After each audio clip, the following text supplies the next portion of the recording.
हिरण्यकैतुष्टुवागो शास्तनुभिर्वसेमहि देवहितं जदायुः शतनिन्नो शरदो आन्तिदेवायत्रा न चक्रा जरसन्तनुना महापुत्रासु यत्र पितरो भवन्ति मानमध्यारीः शतायुर्जुगन्तो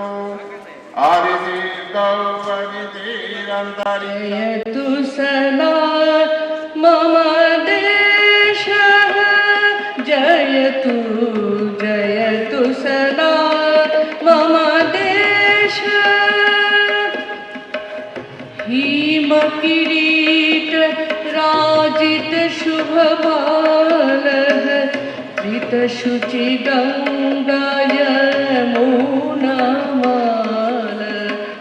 हिमकिरीट राजित शुभबालः धृतशुचि गङ्गा यमुनामाल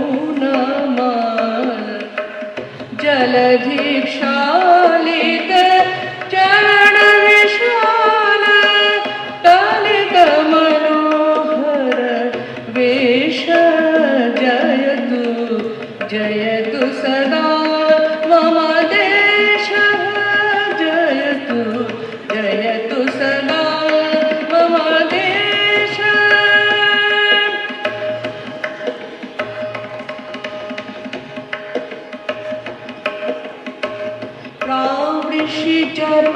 प्रावृषिचपलायुत घनमाला शरदि धवल शशि तारकमाला मधुलता द्रुम पल्लवमाला ऋतुषट्केलिनी वेश जयतु जयतु सदा मम देशः वर्णवर्णमलं संविदं विश्वतूकम् ॐ अग्निं प्रणमामि अग्निं प्रणमामि अग्निं प्रणमामि प्रज्वलितं Nande जातवीरं मुदातनं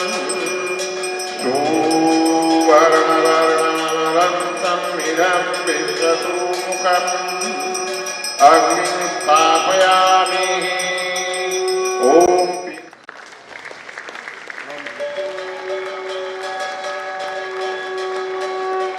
Now paying homage to our former Chancellor, National Professor Dr. Murari Mohan Vedantadi Tirtha Shastri by our Vice Chancellor Professor Dr. Ramakrishna Shastri.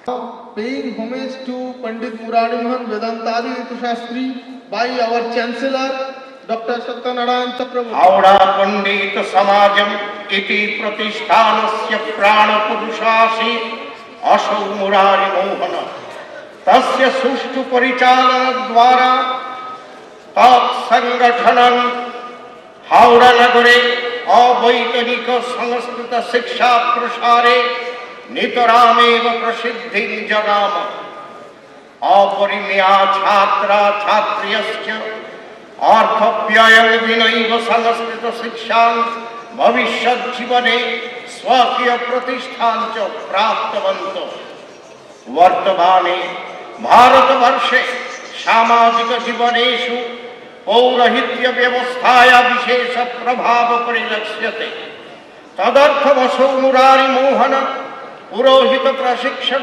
केन्द्रं संस्थाप्य तत्र जाति धर्म वर्ण निर्विशेषेण पौरोहित्य प्रशिक्षणं दत्तवान् हावड़ा पंडित समाज द्वारा प्रशिक्षितेभ्यः मानपत्राणि प्रदाय पुरोहितानां मर्यादां स्वीकृतिं च मुरारी मोहन प्रतिष्ठापितवान् वर्तमानावसरेऽपि ते पुरोहिता मानपत्राणामानुकूल्येन ग्रामेषु नगरेषु पूजार्चनादि कर्म द्वारा स्वजीविकां संसाधयन्ति। समाप्ति अवसरे पंडित प्रवर मुरारी मोहन वेदांतादि तीर्थ महोदयस्य भारतीय सनातन धर्म प्रथाया विशेषज्ञत्वं स्मृत्वा Om Shanti Om Shanti Om Shanti. Honorable President Professor Dr. Satyanarayan Chakraborty, Chancellor, Indian Institute of Oriental Heritage, Sri Abu Hassan Khan Chaudhary, Honorable Minister of State for Health and Family Welfare, Government of India, Sri Tapan Siddhar, ex-Minister, Government of India, Professor Dr. Lieutenant General D.D.S. Sandhu, Vice Chancellor, Indian Institute of Oriental Heritage, ভারতবর্ষে হারিয়ে যাওয়া প্রাচীন শাস্ত্র সময়ের পুনরুদ্ধার এবং পঠন পাঠনের গতি থেকে সনাতন শাস্ত্রকে অব্যাহতভাবে রক্ষা করে চলছে। রাজশক্তির আনুকূল্য ব্যতীত প্রাচ্য বিদ্যা রক্ষা করা অতীব কঠিন। ধর্মই ভারতের প্রাণ, বেদই তাহার মূল।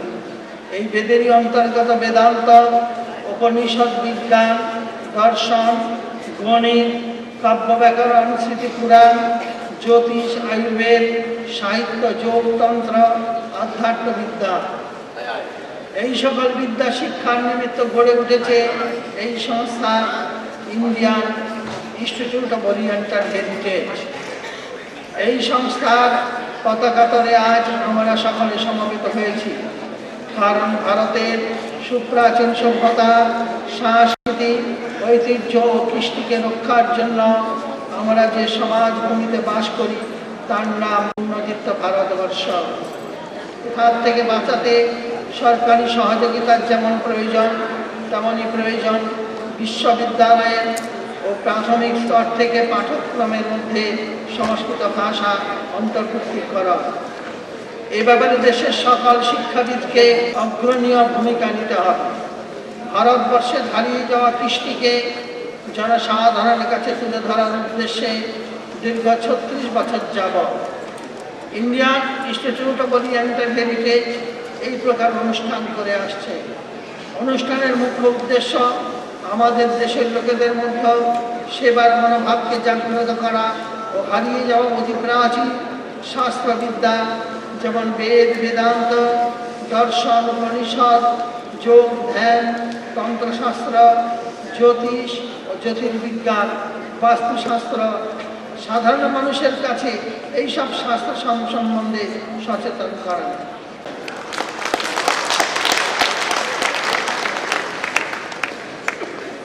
Now, speech by Registrar and President of Indian Institute of Oriental Heritage, Professor Dr. Gopa Shastri. Respected President, Professor Dr. Satyanarayan Chakraborty, Chancellor, Indian Institute of Oriental Heritage. Sri Abu Hassan Khan Chaudhary, Honorable Minister of State for Health and Family Welfare, Government of India and other countries, and all the delegates from different parts of India, and ladies and gentlemen joined this conference. It is indeed a matter of great satisfaction and pleasure that the 36th Conference on Oriental Heritage is being held at this city of Kolkata. A galaxy of eminent scholars and thinkers of Oriental learnings, along with a good number of distinguished personalities from all over India and the globe, coming all the way to join this conference. Those who are interested in researches on various streams of Oriental heritage are elated to take part in this conference. The name of Indian Institute of Oriental Heritage, as I feel now, is not unknown to the learned section of people throughout the world. The main object is to bring together within its fold all the eminent scholars, thinkers and lovers of Oriental learnings. In a developing country like India, the various tributaries of Oriental heritage can be applied for the all-round development of the society. I sincerely feel that concentrated efforts are required to be made to popularize this subject among the common people at large through proper utilization of these highly magnetic forces that may set our life appropriately. The Vice Chancellors of this institute, Professor Dr. Ramakrishna Shastri, the Registrar Dr. Gopal Shastri, other members of the governing body, and honorable ministers of central and the state government. There are so many, and all the dignitaries on the dais and here, with great respect that this institute stands by the people at the time of natural calamities, with all sorts of help as well as very peculiarly. The members are hardly interested to beat their own drums through measures of publicity in newspapers or TV channels. Right from a journey of blossoming of human knowledge in the Vedas, which proclaim human beings as a child of immortality, Amritasya Putraha, to the very recent creative writings in Sanskrit, we can sense the eternal fragrance of spirituality, can feel the touch of eternal divine bliss on every single being, irrespective of caste and creed, animate or inanimate. We feel proud to be Indians, since we inherited such an immense treasure of all value, a treasure that leaves human beings a perfect balance of enjoyment and sacrifice. It is interesting to know that Indian scripture prescribes swarga for Ishta, that is Agnihotra, etc. But moksha for urdhva, social works like afforestation, digging wells, etc. Attaining sarga is not an eternal bliss. As punya reduces, the term of enjoying swarga ends. But urdhva leads to permanent bliss, moksha, eternal bliss. In Indian scriptures, social achievements always receive the higher pedestal than individual achievements. केंद्र सरकार एवं राज्य सरकार का उपाचार्यगण, मंच पर विराजमान प्राच्य विदेश का अनुरागीगण, प्राच्य विद्या का अनुरागीगण, इसी का साथी delegates and guest from abroad and guest from out of India, मेरे सामने बैठे हैं प्राच्य विद्या का अनुरागी दर्शक वृंद. I welcome all of you in the city of joy, in the city of culture, in the city of middle class families. We thank that you stay in the city. We think that your stay in the city will be cheerful by the grace of Goddess Kali Mata. Central Minister Mr. Abu Hussain Khan Chaudhary, respected Chairman, President, Chief Guest, Honorable Special Guest and delegates from India and abroad. We have participated on different conferences, seminars, workshops, book fairs held in different places and have been quite impressed by the unthinkable response. Being the President of Indian Institute of Oriental Heritage, it is a matter of pride for me that we are doing a lot for the national integration by holding such conference every year. National conference organized by Indian Institute of Oriental Heritage. Since long 36 years, Indian Institute of Oriental Heritage has been holding international conference on Oriental Heritage annually. This is the 36th year of the conference. Since established in 1978, this institute has been striving both tooth and nail for the restoration of lost glory of ancient Indian culture, the most attractive classical language Sanskrit, and linking the same with the high-speed development of science and technology, for balanced growth of body, mind, soul of everybody of the ongoing generation, and thereby build up the edifice of world peace. It is very unfortunate that the present administration appears to be indifferent about the Sanskrit, the most honored language that global stage for reasons best known to them. This conference raises an orchestral demand for restoring the glory of Sanskrit, the revival of Sanskrit colleges and universities. This conference also puts pressure on the administration to preserve the vast number of Sanskrit books for the development of humanity. The knowledge of Sanskrit is most essential to reach the depth of deepest of all the subjects that constitute Oriental heritage. Indian Institute of Oriental Heritage holds annual conference since 1978. Some of the activities of the institutes are mentioned. The institute works tirelessly to restore the glory of Sanskrit, which includes the revival of Sanskrit colleges, universities, and to preserve vast number of Sanskrit books as well as manuscripts. The institute runs classes on the Vedanta, Upanishad, Nyaya, Indian philosophy, Smriti, Shastra, Kavya, Vyakaran, architecture, Ayurveda, yoga, meditation, Tantra Shastra, Vastu Shastra, etc. It encourages Ayurvedic system of treatment and yogic activities. From the beginning till now, Indian Institute of Oriental Heritage has been devoted to the restoration of India's neglected heritage and Oriental learning. The Institute is trying heart and soul to spread the Oriental language Sanskrit through its colleges and university to India's next generation and young India, who is our future. And we definitely require your full support to accomplish our mission. We hope you all will stand by Indian Institute of Oriental Heritage and help us spread Oriental learning for many years to come. Thank you. Indian Institute of Oriental Heritage is holding its 36th annual international conference. Darshan demanded of Shankaracharya to offer himself to sacrifice the Lord Shiva. Readily consented to do so, but when the killer was about to cut his head, Lord Narasimha appeared in the form of a lion and killed Kashyap.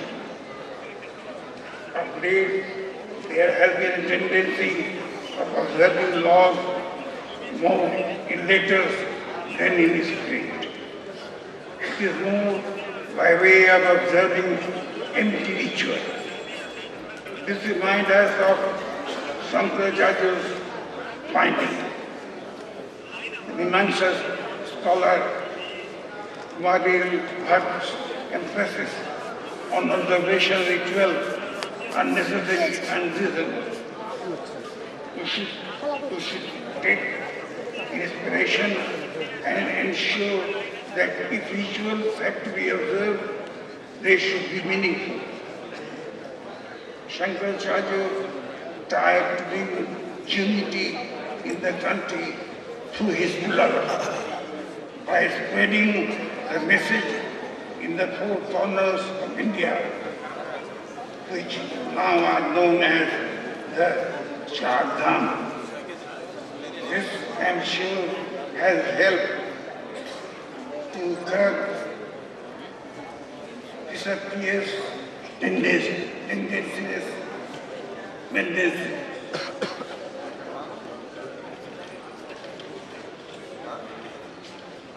Our government worked through persuasion. I am confident that those who oppose us today will become Shankaracharyas of tomorrow, who, as Madana Mishra had opposed Shankar but later became his disciple. I hardly need remind the audience that Sir Muhammad Iqbal had a great admiration for the learning of Shankaracharya.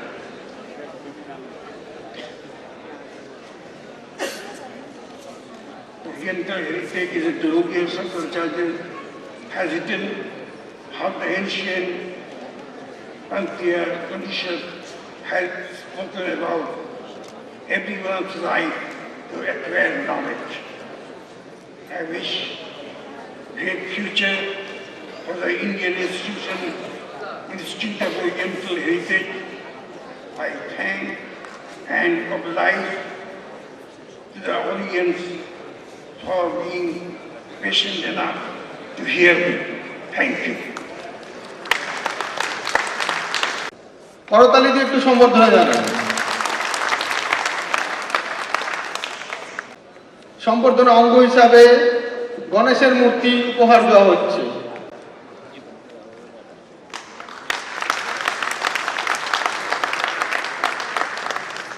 Officer, the present Vice Chancellor of Kurukshetra University, Dr. Sandhu, has successfully carried out responsibility of VC of 2 other universities prior to this.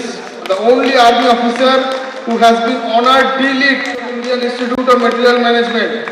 As an educationist, Dr. Sandhu has received a number of awards such as Vedic Ratan Award and many more. He is a regular invitee in various conferences and seminars in India and abroad. Please big a round of applause for Dr. Sandhu. I think it's doing a sterling job in propagation of Indian culture, Indian heritage and the Sanskrit language. In Kurukshetra University, we are proud that Kurukshetra University started as a Sanskrit university in 1956. 2 years back, when I was here, I had requested the Indian Institute of Oriental Heritage that if we could have some kind of a tie-up or an understanding so that we can together move ahead for looking at the propagation of Sanskrit.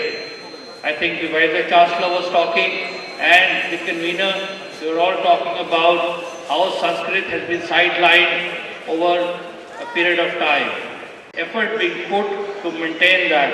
So I trust with the Honorable Minister and the Institute of Oriental Heritage that we will all take steps towards moving in this direction of preserving our great heritage that our ancestors have left for us. And this heritage is in every aspect of our lives. Whether you talk about science, medical, Ayurveda, astrology, numerology, everything, India has been a forerunner. And I wish the Indian Institute of Oriental Heritage all the very best in ensuring that it meets its laudable goals on not only preserving Sanskrit, but also the effort that it is doing on the human and the philanthropic front. Thank you very much for recognition of this. And contributed by his academic excellence to many educational institutes. He has received many awards and recognitions and delivered lectures in various conferences in India and abroad. This year I could make it, and I'm really happy to see that the work which is being done for the cause of Sanskrit, the noble language of which the India is proud of. With time it has eroded its importance, but again, as I see that in a clock there is a day and night, the time is coming back when the people will realize the importance of Sanskrit language. Hope that we will cherish back our old prestige in the culture and will maintain the heritage. I, as a Vice Chancellor of a Central University at Bilaspur, at this occasion, I say that I will try my best to see that through University Grants Commission, the Department of Sanskrit is launched in Gurdassidas Central University from next academic session. In many journals and participated and made presentations in various national and international seminars. Indian Institute of Oriental Heritage को कोटि कोटि धन्यवाद। आपने मुझे इस लायक समझा और आज इस अवार्ड से सम्मानित किया। मैं अपने आप को आप सबों के बीच पाकर गौरवान्वित महसूस कर रहा हूँ। मैं आपको बताना चाहूँगा, झारखंड राज्य के जितने भी संस्कृत महाविद्यालय हैं वो हमारे विश्वविद्यालय के साथ हैं, और आयुर्वेद की पढ़ाई भी सिर्फ हमारे विश्वविद्यालय में होती है। आपके संस्थान ने इस तरह का आयोजन करके हमारी जो परंपराएं हैं उसके संरक्षण और संवर्धन में बहुत ही बड़ा योगदान दिया है। आपके इस योगदान से, आपके इस मेहनत से, आपके कामों से भारतीय संस्कृति परंपराएं बची रहेंगी और दुनिया भर में इसका प्रचार प्रसार होगा। चाहे बदलाव जितना भी आए, पाश्चात्य संस्कृति हो या ग्लोबलाइजेशन हो, हमारी संस्कृति की जड़ें इतनी मजबूत हैं कि हमारा वो कुछ बिगाड़ नहीं सकेंगे। मैं आपको पुनः शुभकामना देते हुए अपनी बात अंत करता हूँ। बहुत बहुत धन्यवाद। He is the present Vice Chancellor, Saurashtra University, Gujarat. Previously, he was Professor of Department of Human Rights and IHL in the same institution. He was the director, was an elected member of District Panchayat, Rajkot. This recognition of Lifetime Achievement Award in the field of higher education from Indian Institute of Oriental Heritage, Kolkata, in the field of higher education has given me more strength to work further with more dedication and zeal in higher education and bring inclusion of all. Please give a round of applause for Mr. Majumdar.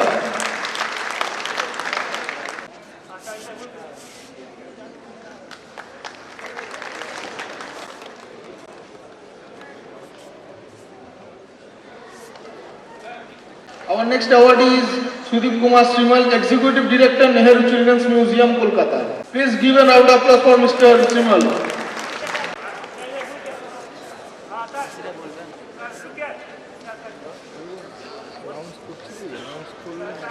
I am extremely grateful. The agenda they have taken is of great importance to our great country.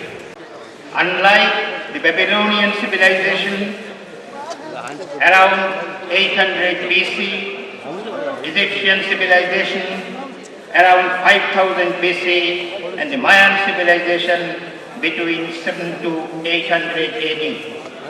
Indian civilization, with its periodic ups and downs, maintained a continuity, a stability, a sustainability, adaptability, and adjustability.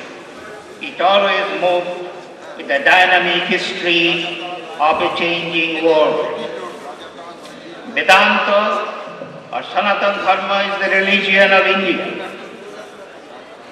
Max Muller, the famous Sanskrit scholar and professor of Oriental Studies in the University of Oxford, rightly said in his lecture on Vedanta philosophy in 1894, I quote, "What distinguishes Vedanta from all other philosophies is that it is at the same time a religion and a philosophy. It is the most sublime philosophy and the most satisfying religion." Regarding our contact with the Greek civilization, it is important to mention that ancient Indian civilization was the cynosure of the world. It attracted scholars from all over the civilized world. The Greek polymath, philosopher and physician Pythagoras in the 6th century BC is known to have visited India to learn Ayurvedic system of medicine. He also used to believe in transmigration of souls. As we remember the words of Bhagavad Gita, Vasamsi Jirnani Nabaya Grinhati Naharo Parani Tata Sharirani Jirnani Samjati Nabani Dehi. Pythagoras used to believe in that. Esteemed organization was saying, what we are trying to tell the children of Calcutta and also those who visit us, who wrote the Ramayana and who wrote the Mahabharata. They don't get mixed up now. At least our children who come is over 1 crore of children have visited Nehru Museum, and they definitely do not have any wrong ideas of whether Ramayana was written in America or in Germany.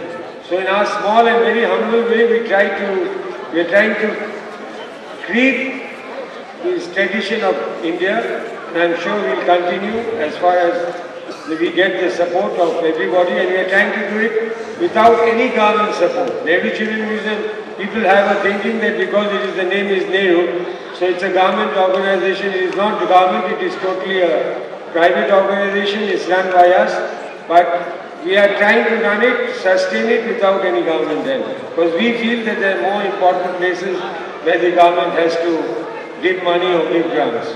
Thank you very much, and I'm really honored, sir, of getting their relation and my mother, the famous Boni Khan sir. They had worked in the Congress party many years together. They both expired.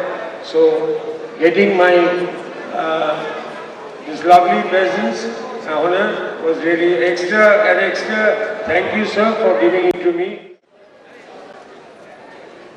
The two greatest men which the soil of Kolkata has produced have boasted the flag of our Indian with the study of God and of human destiny and ultimate goal of self-realization. The human spiritual persistent struggle was represented by various religions, belief sectors, organizations, even quarreling in belief and at war with one another, even in global history and scenario. This conflict of religion that is meant to bring us peace and bliss was brought to us the horror and tension, and has been spreading the human hatred against which Swami Vivekananda was having the campaign of world realization and harmony of religions. Diversity of main religion of the world has further division in following sects that are hundreds to divide in the same religion, again with the same core of spirituality. But this difference of exterior practices and rituals, this should have again make us to realize that religion and sex should not divide us. The way is to resolve it and to believe that all religion and all sects have only convergence in one form, and that is spirituality, to achieve the unity of humanity goal and unity in diversity. This was ever going to be the theme of Swami Vivekananda for realization of universal world religion. His idea was that all religions are different forces in the economy of God, working for the good of mankind, coexistence, and as every body of all religions of world have souls which is one and same for all of us and are integrated part of God. The word is ever there, it can never be lost. This is the ideal which every religion represents, and that's why the religions are pursuing the human pursuits anywhere, everywhere. The universal religion for which many other philosophers and world thinkers have dreamt is in every country also exists. It exists as universal brotherhood of humanity that is evident from all alikeness of God.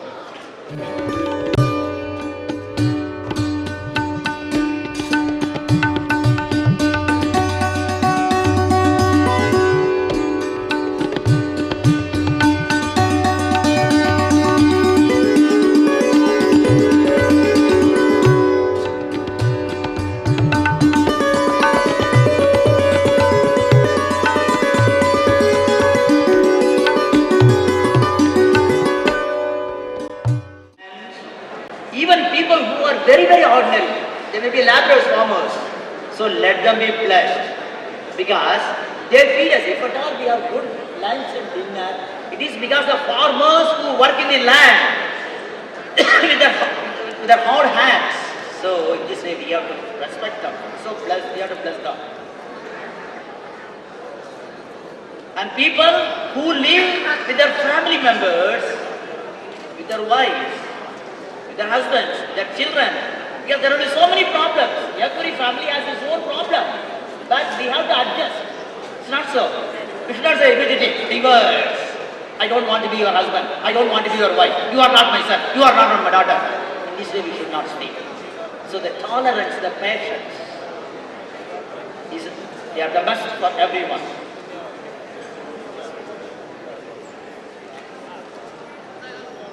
Another poet from Kerala, he has written a poem called Boiled Eggs. In this poem, the eggs speak about peace. We are very much surprised. What the eggs will speak about peace? So now the poet is on the dining table. It is the lunch time. The wife brings many boiled eggs. He asked her, "Why so many eggs, my dear? Why so many eggs? Just for two of us to swallow. You are, and I am only 2%, but there are very many eggs, maybe 10 eggs, boiled eggs. Hey, do we need this money? Have you taken these 10 eggs? She answered, yes, my dear. When he came last, he told him that they would have some eggs, so prepared a basket full of chaff and arranged the eggs in it. The eggs cried in unison, oh!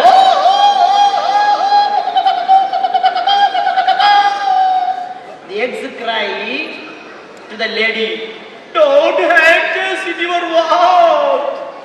Don't turn us into beings. We are content in ourselves as we are. We don't want... In what I'm doing, I am also helping everyone understand the purpose and the meaning of life, why we're here, our spiritual truth. So in that, I have prepared a class. I don't know if I will have the opportunity to present all of the information, but astrology is about timing.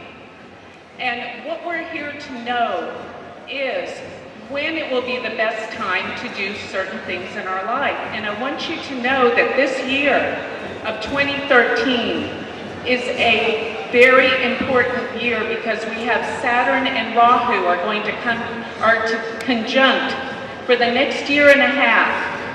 And we're going to have some amazing events that we have never seen ever in our lifetimes. And particularly, I have done a lot of work for the chart of India and what's to happen in India. And one thing I do want you to know that this is going to be a year of change, transformation. What will come of it will be amazing things. And I think it's very important that all of us are here in India and in this world at this time of the year of 2013. And my predictions are something really big is going to happen in the months of April and May. We're going to have Saturn, Rahu conjunct. They're going to be opposed, Mars and the Sun. And in my research of going back and looking at all the different time periods, there's always been huge events when Saturn comes together with Rahu.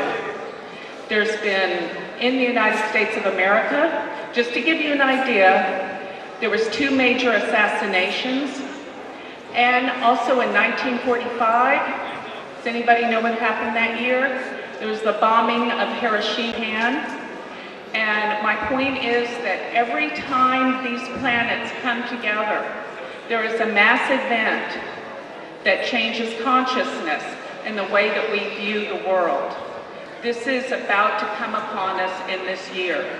So I'm not here to instill fear, because what all of this is truly about is for us to start looking inside and realizing why we're here.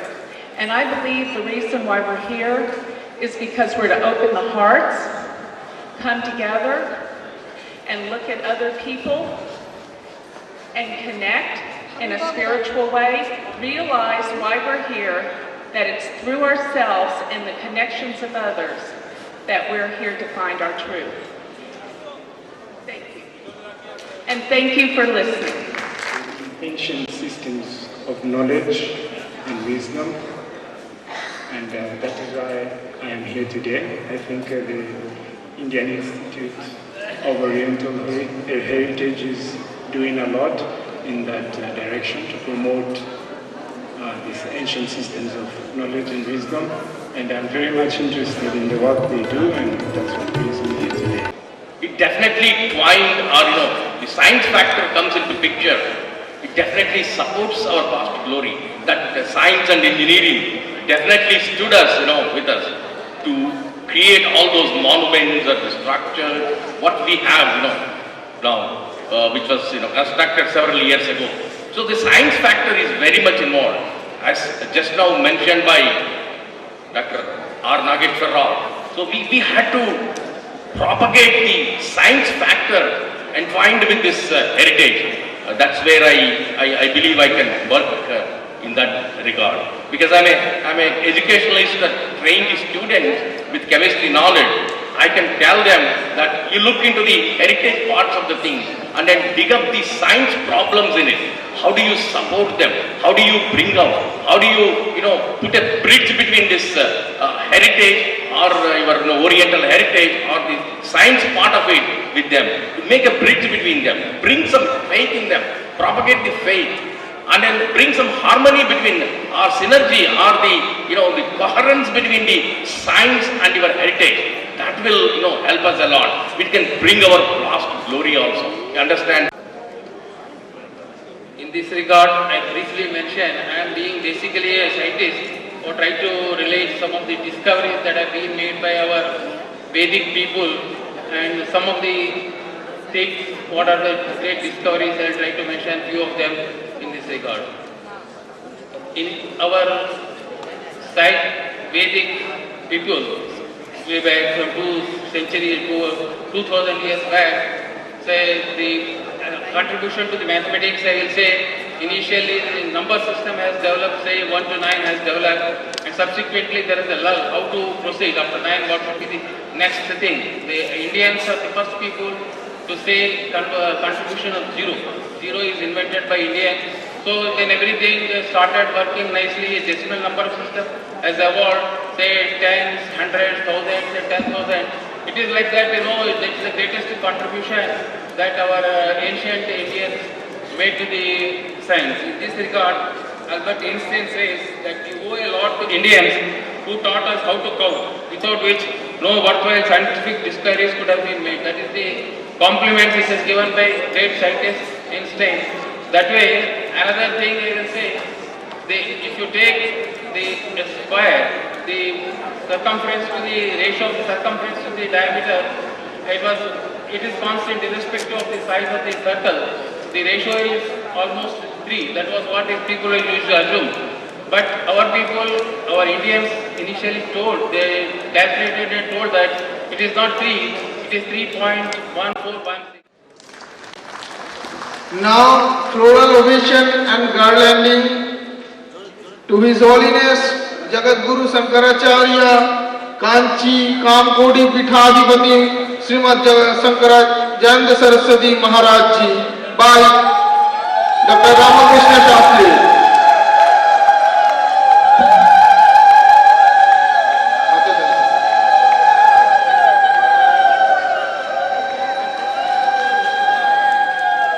Now, as a part of honoring, a Durga idol is presenting to Jagat Guru Shankaracharya Srimad Jayanta Saraswati Ji by Dr. Ramakrishna Shastri, Vice Chancellor, Indian Institute of Oriental Heritage. It is a Durga idol that we worship in our Bengal.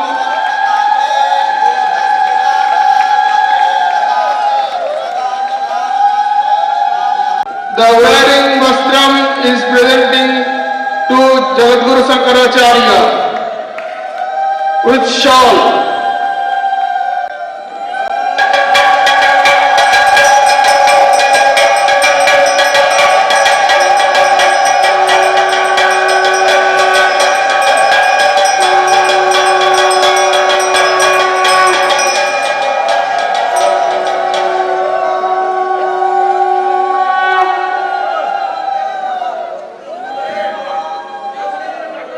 Kanchi Kamkoti Pithadipati Srimad Jayanta Saraswati Ji Maharaj. Shuddhi Smriti Purananam Alayam Karunalayam Namami Bhagavat Pada Shankaram Loka Shankaram. अपार करुणासिंधुं ज्ञानदं शान्तरूपिणं श्रीचंद्रशेखर गुरु प्रणमामि मुदान्वः। जय शंकर, हर हर शंकर।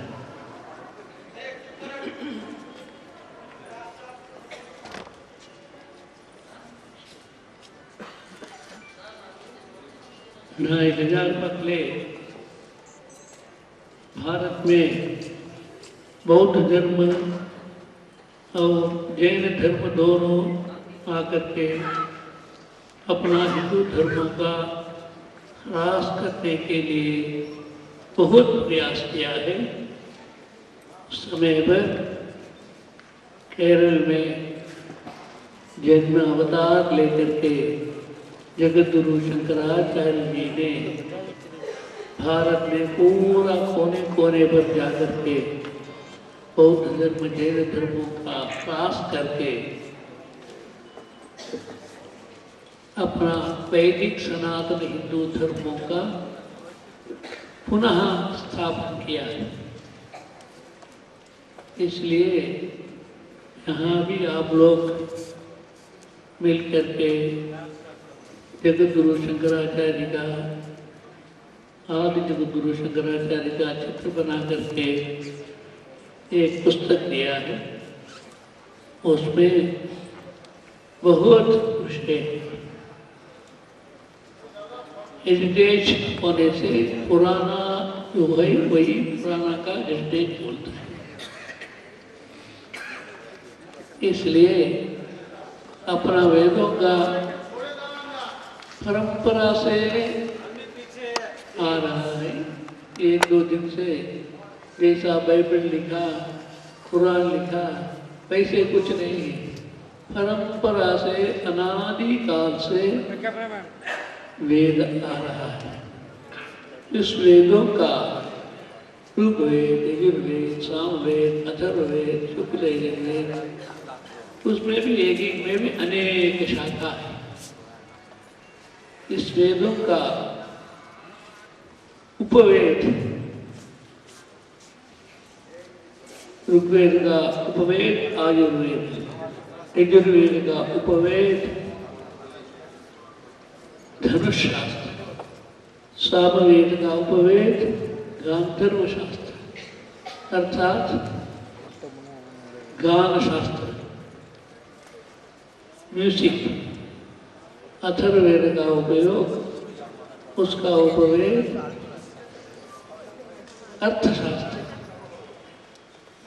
ऐसे ही निष्कारणेन षडंगो वेदो अध्येतव्यः ज्ञेयश्च, ऐसा एक वाक्य है। उस वाक्य के अनुसार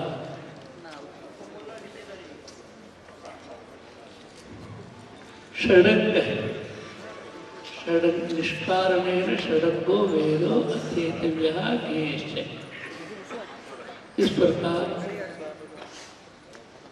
षडंग 6 अंग है। अल्पश्चेन षडंगानि वेदस्याहुः मनीषिणः। शिक्षा, व्याकरणं, छंदस्, निरुक्तं, ज्योतिषं तथा कल्पश्चेति षडंगानि वेदस्याहुः मनीषिणः। इस प्रकार षडंग होता है। निष्कारणेन, कारण पूछना बिना अपना धर्म है। अपना धर्म में, वैदिक सनातन धर्म में जो जन्म लिया है उन्होंने कारण पूछना बिना निष्कारणेन षडंगो वेदो अध्येतव्यः, ऐसे उपदेश है। इस प्रकार हमारा पारंपरिक वेदों का क्षेत्र भूमि भारत भूमि है।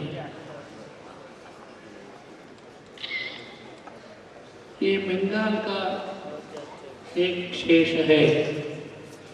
यही ही रामकृष्ण परमहंस, विवेकानंद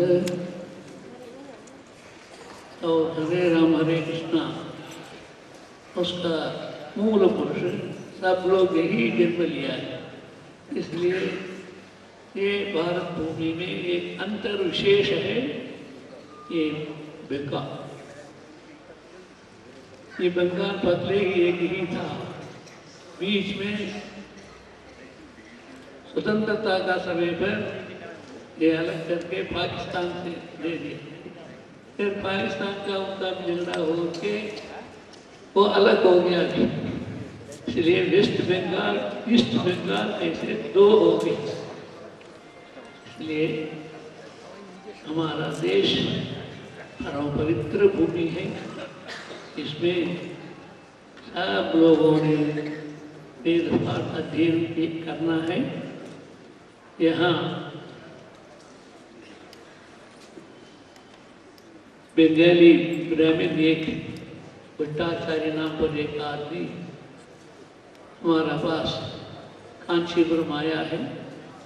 कल मैं वहाँ जाता हूँ, उन लोगों ने बिल्डिंग, मंदिर, खाली भूमि सब मिलकर के वो जमीन दे रहा है हमारा पीठ। उसमें अगले बगले वेद पाठशाला शुरू करना, यही उनका मन में आशा है।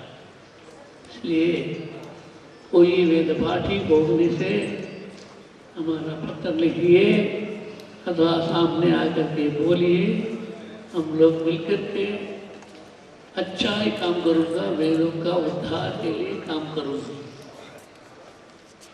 यहाँ उज्जैन से बड़े विद्वान संस्कृत में बोलने वाला आकर के यहाँ बैठा है। ये जगह भी बहुत काल से 36 साल से वर्षा से यहाँ इंडियन इंस्टीट्यूट ऐसे होकर के पुराना कार्यक्रम चला रहा है। इसके लिए ही मैं आज आया हूँ। 7 साल का उनका भी देख करके वो जगह भी देख कर जाने के लिए मैं आया हूँ।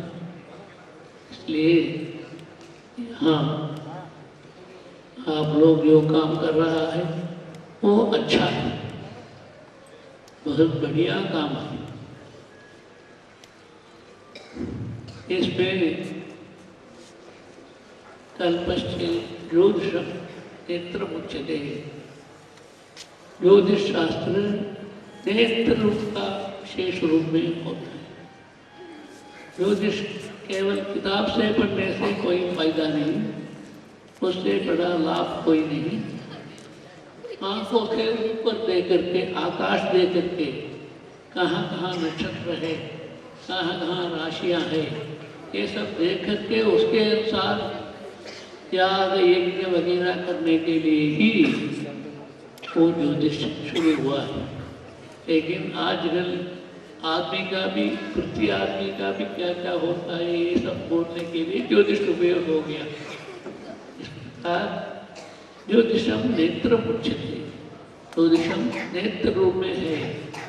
नेत्र का मतलब ऊपर दे करके, नेत्रों से, दोनों नेत्रों से ऊपर दे करके क्या नक्षत्र है, क्या राशि है, क्या नक्षत्र है, सब समझ करके उसके अनुसार याग यज्ञ वगैरह करने के लिए ही ये ज्योतिष शास्त्र उत्पन्न हुआ है। इस प्रकार हमारा पुराना काल से, प्राचीन काल से अपना भारत देश में, बहुत प्राचीन काल से अपना भारत देश में वेद यज्ञ हवन वगैरह बहुत हुआ है। अभी भी आदमी कोई नहीं है, बहुत कम हो गया है। 1-2 आदमी मिलेगा, बाकी कोई नहीं मिलता है। लेकिन उनका सरनेम अच्छा होता है। चक्रवर्ती, बंदोबस्त गाया, मुकोपात गाया, ऐसे बहुत सरनेम अच्छा होकर के परंपरा से नाम अच्छा आता है। लेकिन पढ़ने वाला, सुनने वाला कोई नहीं, बहुत कम हो गया। इसलिए सब लोग पढ़ना है, ऊपर रूप में, अच्छा रूप में विद्याभ्यास करना है, वेद पाठ। किसी ने ब्राह्मण जन्म लिया, उन्होंने वेद पाठ शुरू करना अत्यंत आवश्यक है। वेद पढ़ने के लिए ही ब्राह्मण जन्म है। बाकी नौकरी डिग्री वगैरह करने के लिए कोई जन्म में कोई रूप में कोई आदमी कर सकता है, लेकिन ब्राह्मणों का जन्म केवल वेद पढ़ने के लिए ही आगे है। इसलिए जितने लोग ब्राह्मण परिवार होगा उतने लोग अभी थोड़ा थोड़ा भी ये ब्राह्मण लोग वेद पाठ करना अत्यंत आवश्यक है। पूर्ण रूप में नहीं पढ़ने भी शाम को ऑफिस जा करके, बैंक जा करके, नौकरी करके, बिजनेस करके शाम को भी कुछ वेद अध्ययन करने से अपना जीवन धन्य होगा। अपना जीवन धन्य होने के लिए ही वेद पाठ है। ये वेद पाठ जितना हम लोग पढ़ेंगे उतना आगे अपना जीवन उद्धार होगा। इसलिए पूर्ण रूप में उसी के लिए पढ़ने का समय नहीं होने भी शाम को सुबह कोई समय पर ये ब्राह्मण लोग वेद पाठ सीख करके अच्छा करके अपना जीवन का धन्य बनाना, इसीलिए जन्म है। एक ही काम करने के लिए एक ही का है। ब्राह्मण जन्म वेद पढ़ने के लिए, क्षत्रिय जन्म युद्ध करने के लिए। आजकल युद्ध वगैरह करने का कोई नहीं है, इसलिए क्षत्रिय जाति का भी कम है।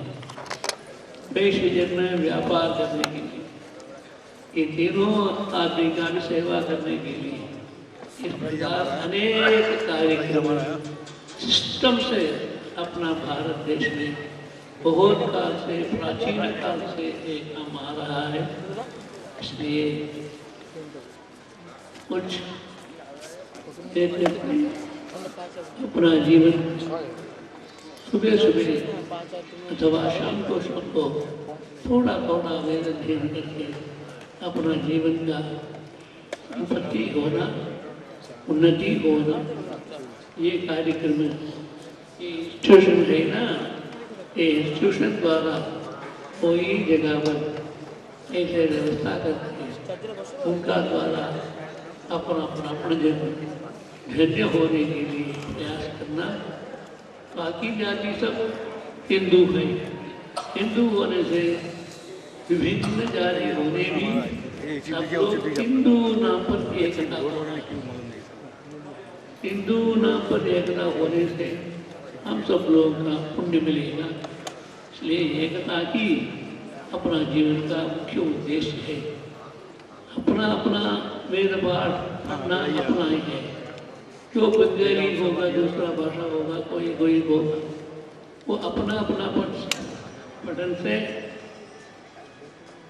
हिंदुत्व के भावना से हम लोग जीवन उद्धार करना आवश्यक है। इसलिए 2 प्रकार ब्राह्मणों का वेद पाठ करना, सुबह शाम को कभी भी। बाकी लोग सब लोग मिलकर के बंगाली में अनेक प्रकार रामकृष्ण परमहंस का जीवन चरित्र, विवेकानंद का उपदेश, ऐसे अनेक प्रकार ग्रंथ है। बंगाली भाषा में बहुत है। वो सब मिलकर के हम लोग पढ़ करके, जैसा विवेकानंद जी ने एकता बनाने के लिए बहुत प्रयास किया, ऐसे हम सब लोग वही विवेकानंद रूप में एक ही आदमी विवेकानंद रूप में आने के लिए प्रयास करके अपना जीवन का धन्य बनाने से और अच्छा होगा। यहाँ काली का विग्रह दिया है। ये विग्रह यहाँ विवेकानंद रामकृष्ण परमहंस जी ने इसका पूजा वगैरह करके उन्हीं का आशीर्वाद से ही आगे आ गया है। इसलिए उससे यादगार रूप में मेरा का भी दिया है।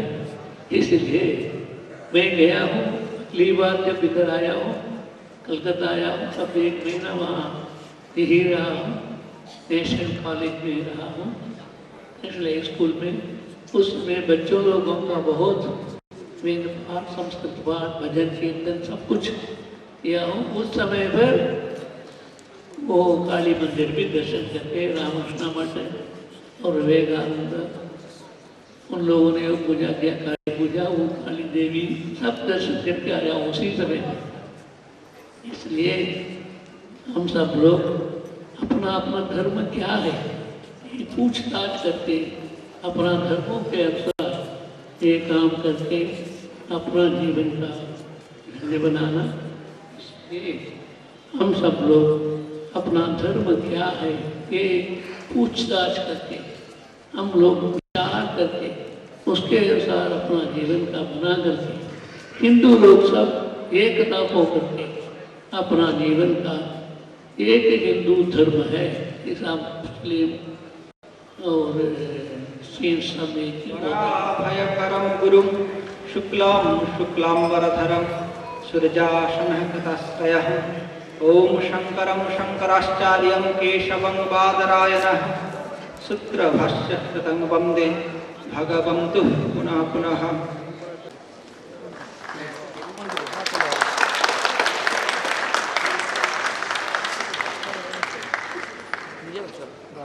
His Holiness facilitated our Vice Chancellor Dr. Ramakrishna Shastri and our Chancellor Dr. Satyanarayan Shastri.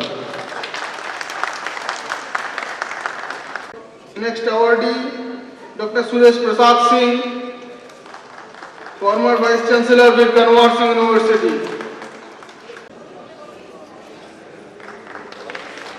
Lifetime Achievement Award to awardee Dr. Suresh Prasad Singh, former Vice Chancellor with Kanwar Singh University.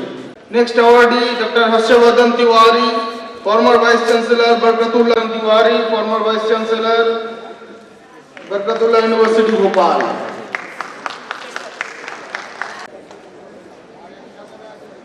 Next awardee is Professor Dr. B. Jayatirtha Rao from Hyderabad. Our next awardee is V. Vijaya Rao from Hyderabad. Lifetime achievement to Dr. V. Vijaya Rao from Hyderabad.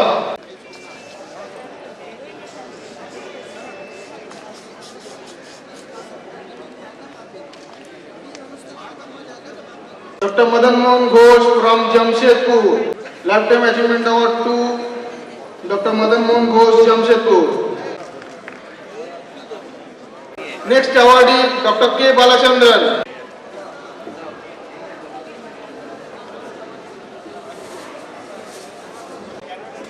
Lifetime Achievement Award to Dr. K. Balachandran, Chidambaram.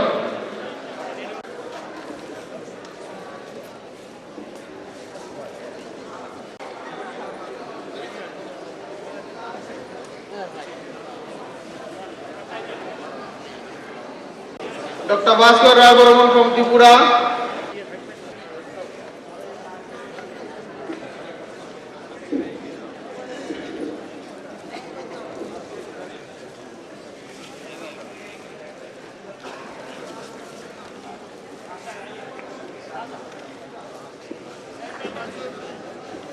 Lifetime Achievement Award to Dr. Bhaskar Raguraman from Tripura. Next awardee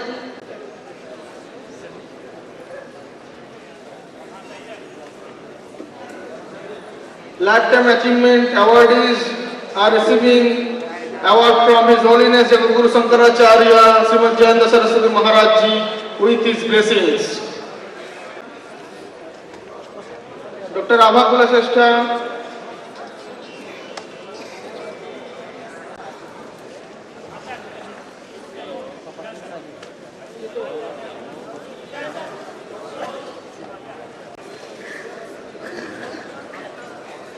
after Dr. Abha Kulashrestha, Mr. Sham Sundar Agarwal. Mr. Sham Sundar Agarwal from Kolkata. If Mr. Sham Sundar Agarwal is not present here, anyone can receive the award on behalf of Mr. Sham Sundar Agarwal. Is any relative of Mr. Sham Sundar Agarwal is here? Mr. Partha Bhattacharya. Mr. Partha Bhattacharya. Mr. Kunal Kumar Ghosh. Mr. Partha Bhattacharya from Delhi. Mr. V.K. Chaudhary, Haryana. Mr. V.K. Chaudhary, Haryana. Narasingacharya M. Hondirib. Shantinath Ghosh has written a book, Basantodayam. He wished to present it to His Holiness. Raghava Murthy, DBA. from Bangalore, Lifetime Achievement Award. Raghava Murthy DBA from Bangalore.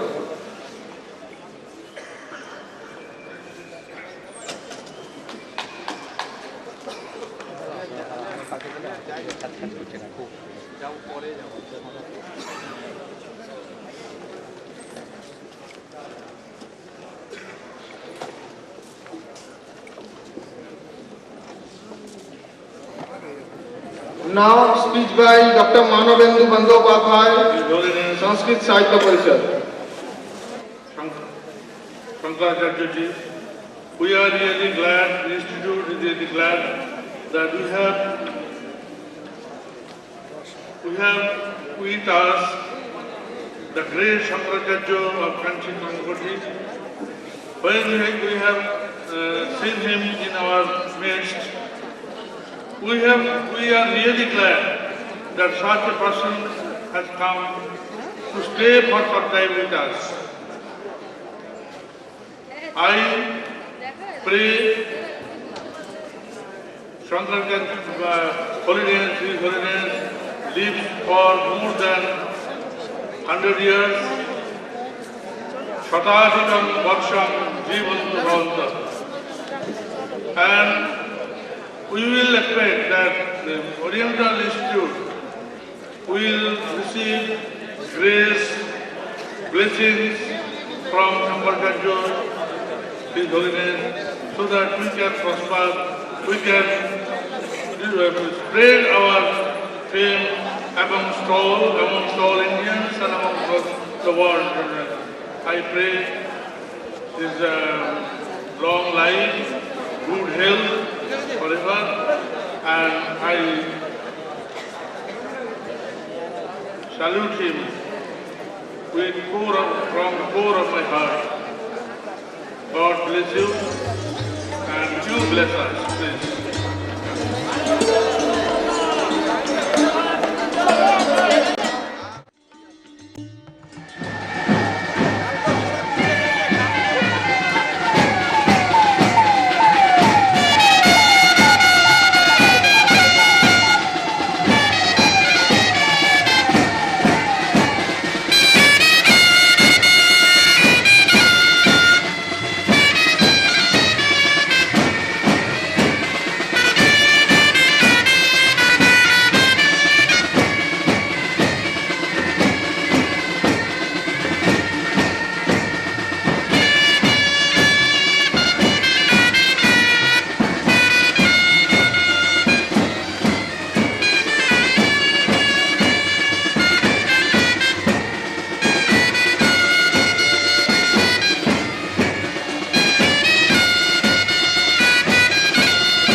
Garlanding, wearing of Angavastram batches by Miss Rashmita Shastri, Sri Anibal Panda and Miss Anis Jana. His Excellency Sri Muralidhar Chandrakant Bhandare, Honorable Governor of Odisha, is felicitating by Tilakam, garlanding, floral ovation, Shobham, Shobhanam, Madhuranam, Angavastram, Dadatum, Chandram Nittam.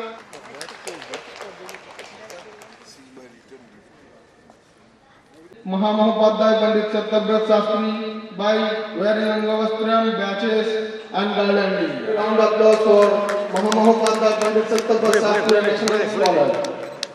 Honorable Minister of Consumer Affairs, Government of West Bengal. Inauguration of 36th Annual Conference of Oriental Heritage. Om Magni Prajalitam Bandi Vishwatu ॐ अग्नि ॐ अग्नयाहितये पूजानि पुष्पाणि प्रतिगृह्यताम् शूद्रेण गतितं माल्यं पीतपुष्पसमन्वितं श्रीयुक्तलं no भवन्तु पीतये संयुः। Now chanting of Ved mantra by Pandit Jugal Kishore Shastri. वृषभो विश्वरूपः छन्देभ्यो वधामृतात् सम्बभूव समेन्द्रो मेधया स्पृणोतु अमृतस्य देवधारणो भूयासम्। Rasmani रासितं Mahendranath वाञ्छितं गिरीशघोष घोषितं Vivekananda वन्दितं नारदेहाश्रितं देव रामकृष्ण नमाम्यहम् भक्तवाञ्छाकल्पतरु रामकृष्ण नमाम्यहम् रामकृष्ण नमाम्यहम् रामकृष्ण नमाम्यहम् रामकृष्ण नमाम्यहम् रामकृष्ण नमाम्यहम् रामकृष्ण नमाम्यहम् रामकृष्ण नमाम्यहम् समर्पये नाम प्रियवार्तने नमः भरतगमतरङ्गमौनि विश्वकल्याणकारिणि विश्वेश्वरि विश्वमातं कालिकं प्रणमम्यहम्।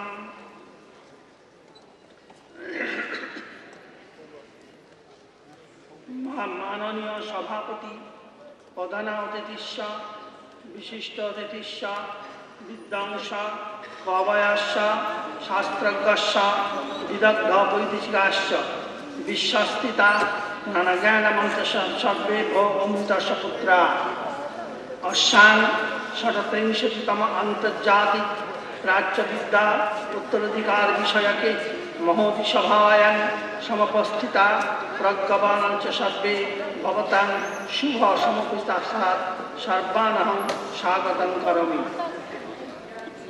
His Excellency Sri Muralidhar Chandrakant Bhandare, Honorable Governor of Odisha, Professor Dr. Satyanarayan Chakravarti, Chancellor Indian Institute of Oriental Heritage, National Professor Mahamopadhyay, Pandit Satyavrat Shastri, Honorable Minister of Consumer Affairs, Sri Sadhan Pandey, and the delegates sitting on the dais, ladies and gentlemen, I welcome you all this historical city of Kolkata to the 36th Annual International Conference organized by Indian Institute of Oriental Heritage. The second day of the conference is dedicated in the name of Sri Ramakrishna Paramahansadev. India Institute of Oriental Heritage বার্ষিক সম্মেলন 4 দিবসীয়, যাহা 4 জন মহাপুরুষের নামে নামাঙ্কিত। তারা হইলেন জগৎগুরু শঙ্করাচার্য, ঠাকুর রামকৃষ্ণ পরমহংসদেব, শ্রী শ্রী শারদামণি, স্বামী বিবেকানন্দ। আজকের এই দ্বিতীয় দিনটি ঠাকুর রামকৃষ্ণের নামে উৎসর্গিত করা হইয়াছে। ঊনবিংশ শতাব্দীর দ্বিতীয়ার্ধ থেকে শুরু করে বর্তমান কাল পর্যন্ত বিজ্ঞানের যে ছত্রছায়া ও জয়যাত্রা চলছে তা বিগত শতাব্দীগুলিতে কল্পনা করা যায়নি। পুরাণ তত্ত্ব ও তথ্যাদি ব্যাপক পরিবর্তন, সংশোধন, এমনকি আমূল সংস্কার করে বিজ্ঞান প্রতিদিন যে মানুষের সামনে নূতন কোনো জগতের খবর এনে হাজির করছে। এমত অবস্থায় সাধারণ মানুষ কিছু বিপদের সম্মুখীন হয়েছে। সে অত দ্রুত তার প্রাচীন সংস্কার ঝেড়ে ফেলে নূতনকে গ্রহণ করতে পারছে না। আবার তার বিচারশীল মন বিজ্ঞানের নিত্য নূতন চমক লাগানো আবিষ্কারগুলোকে পুরোপুরি অস্বীকার করতে পারছে না। সে তাই দ্বিধাগ্রস্ত, ভবিষ্যৎ সম্বন্ধে চিন্তিত ও আশঙ্কিত। বর্তমান বিজ্ঞানের তীব্র আলোকে যার দৃষ্টি বিশেষ করে ধাঁধিয়ে গেছে সেটি হলো ধর্ম। বিভিন্ন দেশের ধর্ম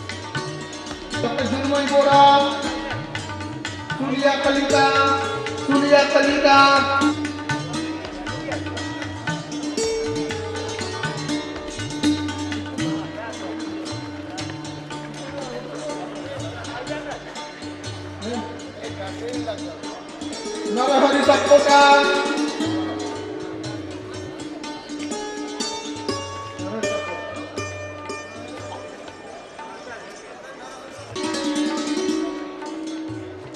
Oriental Heritage, Kolkata, Dr. Satyanarayan Chakravarti ji, Chairman, Dr. Ramkrishna Shastri ji, President, Professor Dr. Gopa Shastri ji, Convener, 36th Annual International Conference on Oriental Heritage, Dr. Satya Vishwas ji, Mahamahotpadhyay Pandit Satyavrat Shastri ji, Acharya Vishwajyotish Vidyapith, Dr. Mahabendu Bandopadhyay ji. It is the 36th edition of this international scholastic meet. I thank the chairman, the president of the institute, and the convener of the 36th International Conference Committee for giving me this wonderful opportunity to among scholars from India and abroad on this great occasion. The effort of Indian Institute on Oriental Heritage, Kolkata, deserves all praise as it is organizing this annual conference successfully since its inception in 1978. During its existence of 34 years, the Institute has been striving for the restoration of the glory of the ancient Indian culture and also of ancient language, Sanskrit. I am happy that it is linking our ancient culture and science and technology for the balanced growth of the body, mind and soul and build up the edifice of world peace, and that is commendable. I am happy that the Institute has lots of activities like running heritage schools and medical centers and different social activities.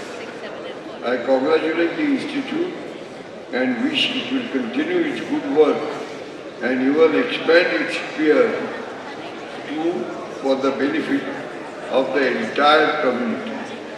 Kolkata, the venue of the conference, has produced many men and women of genius in education, science, literature and spiritual endeavor. When I am saying of spiritual endeavor, names of three great, all-time great and inspiring sages immediately come to my mind, and these three luminaries are Sri Ramakrishna Paramahansa Dev, Ma Sharda Devi, his wife and spiritual counterpart, and Swami Vivekananda, his disciple, who are often referred to as the Holy Trinity.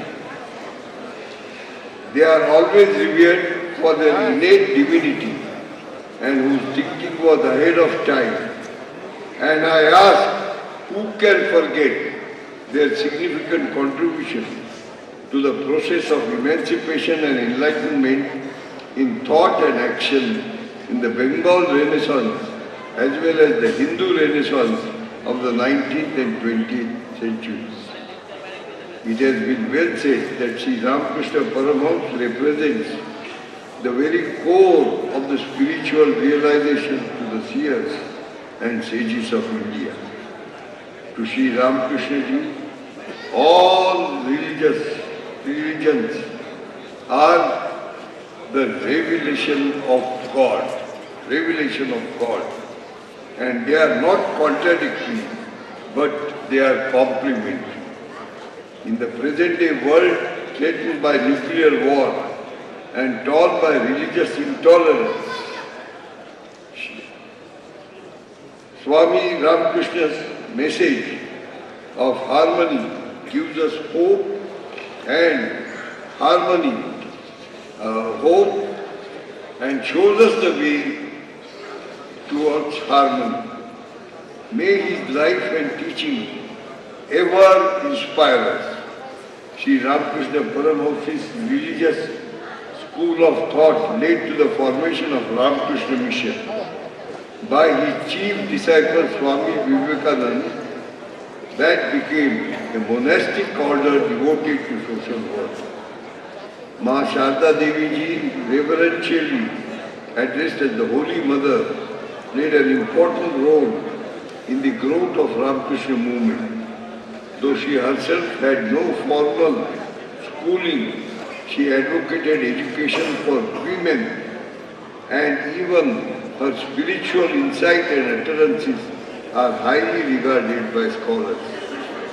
Sri Ramakrishna's disciple, Swami Vivekananda, is regarded as the maker of modern India. He is credited with raising interfaith awareness, and his address at the Parliament of the World's Religions at Chicago in USA in 1893 is regarded as the best in projecting India and her richness outside to the entire world. His achievements are stupendous.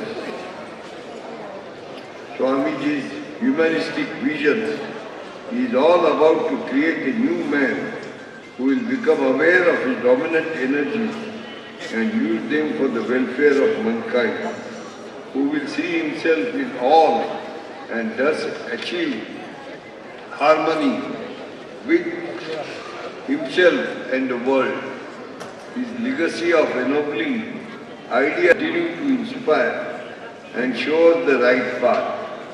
It has been appropriately dedicated the 3 days, and the conference is for 3 days, and it has been dedicated to 3 great sages of India, and I am told each of the 3 days will witness the magnanimity of their great person, after whose name that particular day is highlighted. Today is the 3rd of March, 3/3, is Sri Ramakrishna Paramahamsa Day. I take the opportunity to pay my homage to the Holy Trinity. I am sure the scholars will throw new light on their life and work. As I told a little earlier, that Indian Institute of Oriental Heritage is taking up programs for restoration of glory of Sanskrit language. As Chancellor of Jagannath Sanskrit University in Puri, I am very happy to associate with today's function, because for me Sanskrit is one of the world's most ancient languages, and it is even said that Sanskrit is the mother of all languages. India is proud from where this classical language is originated. India is the origin and Sanskrit is the mother. Pandit Jawaharlal Nehru wrote in his Discovery of India, and I quote, "If I was asked what is the greatest treasure which India possesses and what is her greatest heritage, I would answer unhesitatingly that it is the Sanskrit language and literature and all that it contains. This is a magnificent inheritance And so long as this endures and influences the life of our people, so long will the basic genius of India continue. I unquote. It shows the richness of Sanskrit in our lives. The sheer volume of Sanskrit literature is immense, and it still remains largely unexploited. This institute has to play an important role in this regard. The knowledge of Sanskrit is most essential to reach the deep of the deepest of all the subjects that constitute Oriental heritage. I understand this international conference is on Oriental heritage. Oriental heritage, so named by the Western scholars, is the compilation of the glorious thoughts and acts that India through ages has produced and which has survived through millennia, ignoring so many upheavals, gross neglect and destructive attacks through ages. It is a dynamic institution which attracted the admiration and attention of great scholars from overseas. The more interesting feature of Oriental heritage is that it has now become a source of everlasting peace for its great intrinsic value, even for those who once ridiculed and rejected it. Oriental heritage is a product of Indian ancient sages and the matchless spiritual scientists in the areas of physical, mental and spiritual spheres. The supreme distinction of Oriental wisdom lies in its universal approach. Indian history reveals that as soon as the sense of understanding developed in the early man, he had found mysteries all around him.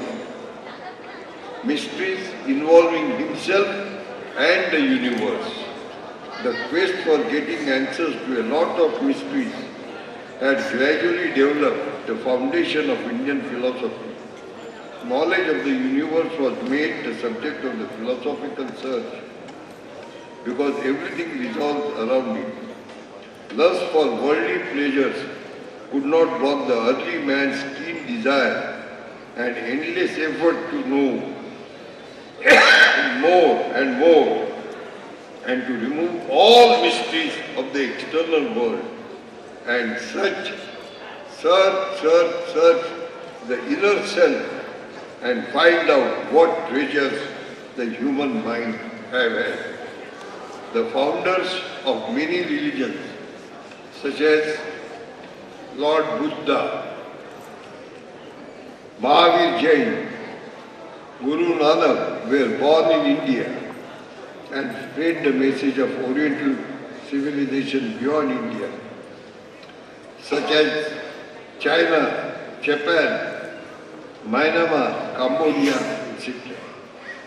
In India also, high-spirited preachers and missionaries belonging to Islamism and Christianity emerged, who did a lot for the upliftment of mankind, and some of them through literature and language, art and culture had stepped up the merit and talent of Oriental heritage, which laid the foundation of a nobler and greater humanity.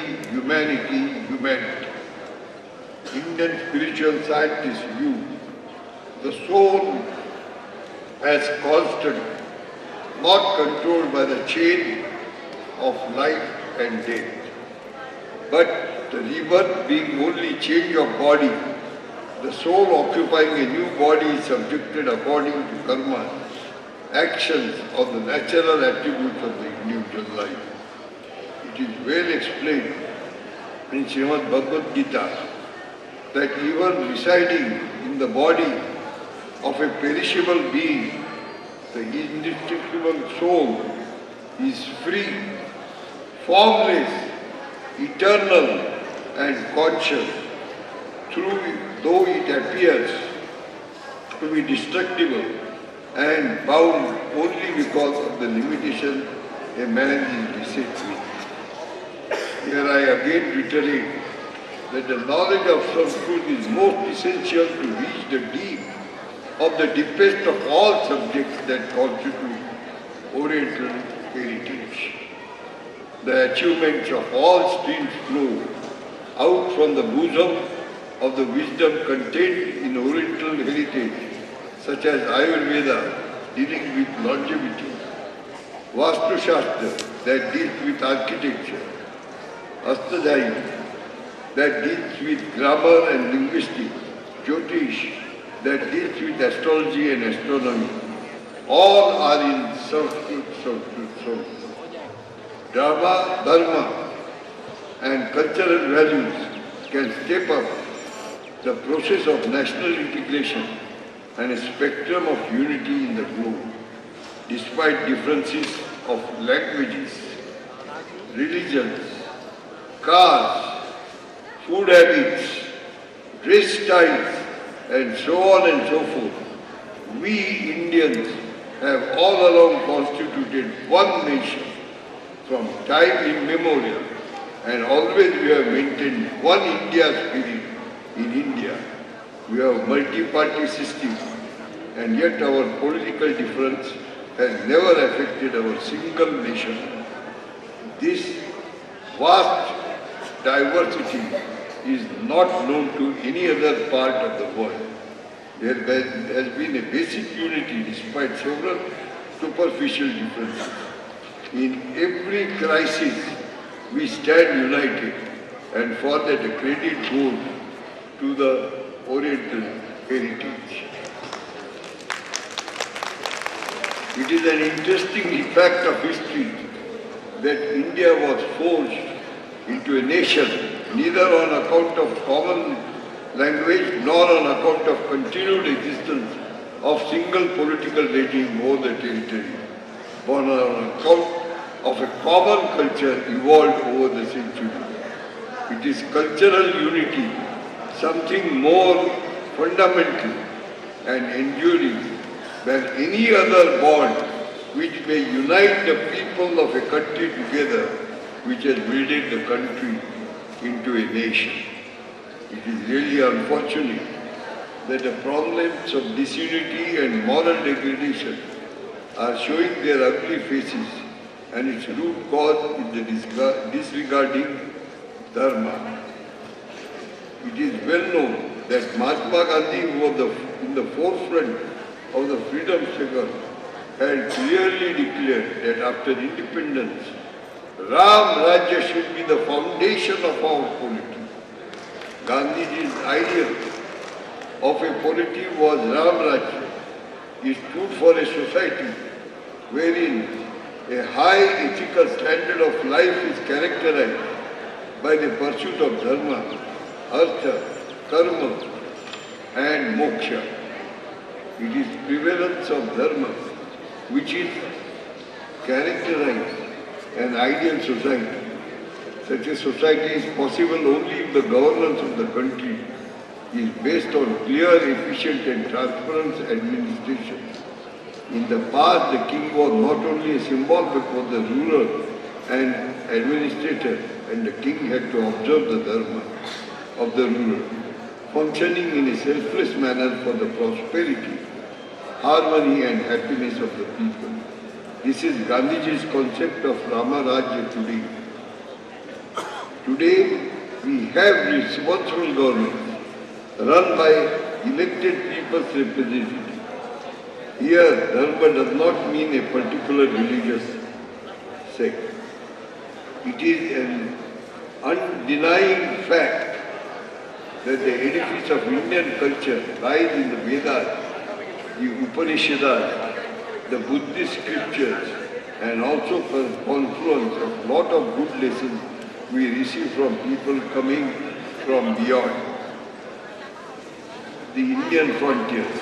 Painful though, it has become a fashion to ignore these highly tested value orientation as reflected in writings of our modern great poet, Gurudev Rabindranath Tagore. It is true that we have executed 11 5-year plans. There has been substantial progress in the field of education, agriculture, communication and scientific research. Undoubtedly, we can be proud of our achievements. But with all these, the biggest problem the nation is facing today is one of moral degradation. This is evidenced by in several spheres with unfortunate events.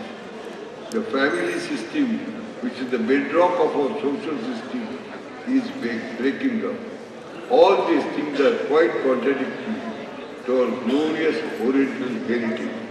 Amidst many social and economic events, the country is beset with, I am still optimistic, of a very bright future and restoration of our cultural and spiritual growth that India is known to the outer world. It is our privilege that we inherit an ideal civilization, and selflessness and sacrifice was the hallmark of our freedom struggle. It was our responsibility to save it from external attack and check moral degradation. Our youths are the strength of the nation. Our youths, they are the wealth of the nation.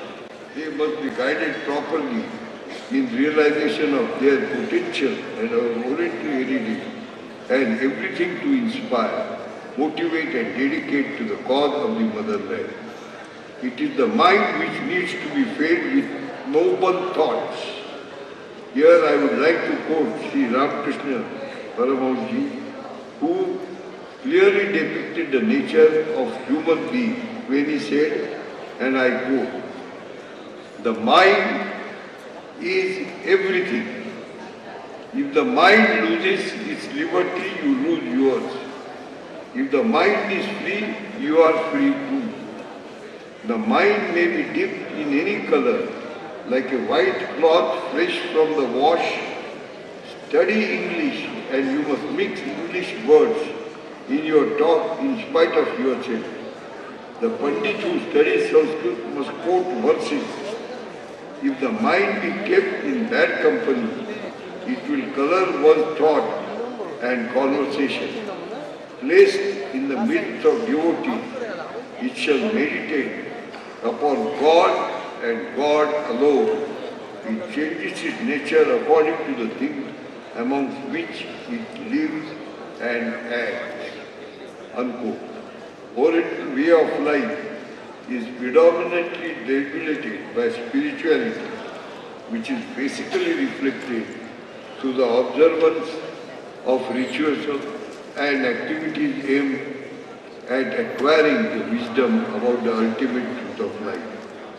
When mind is in peace, it will lead all action to establish peace. The Vedic hymns and different Upanishads have validly and vividly described the universe creation, living entity, and all about human beings, other animals, vegetation, etc., and most important, the peaceful coexistence with all living beings and environment as well, which is of course the need of the hour. I am sure the great message of the conference will reach the nook and corner not only of India but of the globe, and it would pave the way for establishing world peace. I once again extend my good wishes to scholars and delegates and thank you for all your patient hearing. I also congratulate the winners of the awards, and with these words I wish the 36th Annual International Conference on Oriental Heritage a grand success. Jai Hind.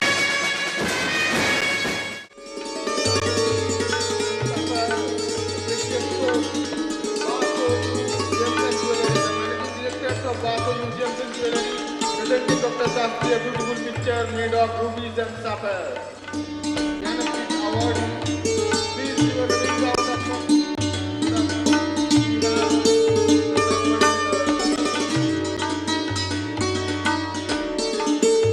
Handed over to Mahamahopadhyay Pandit Satyavastapati. In my critical writing, the most noteworthy is the Ramayana linguistic study, in which I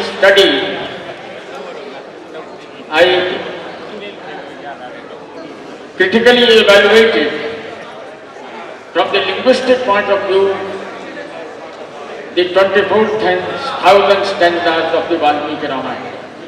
This is the first linguistic study not only of the Valmiki Ramayana but of any extant Sanskrit work.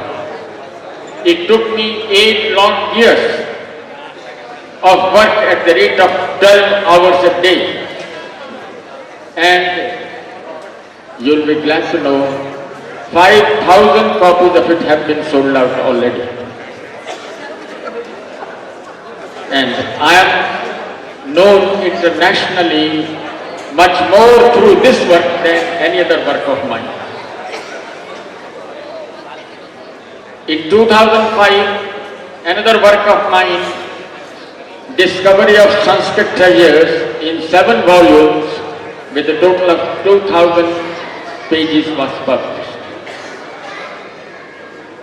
The work continues. I am now engaged in a very ambitious project of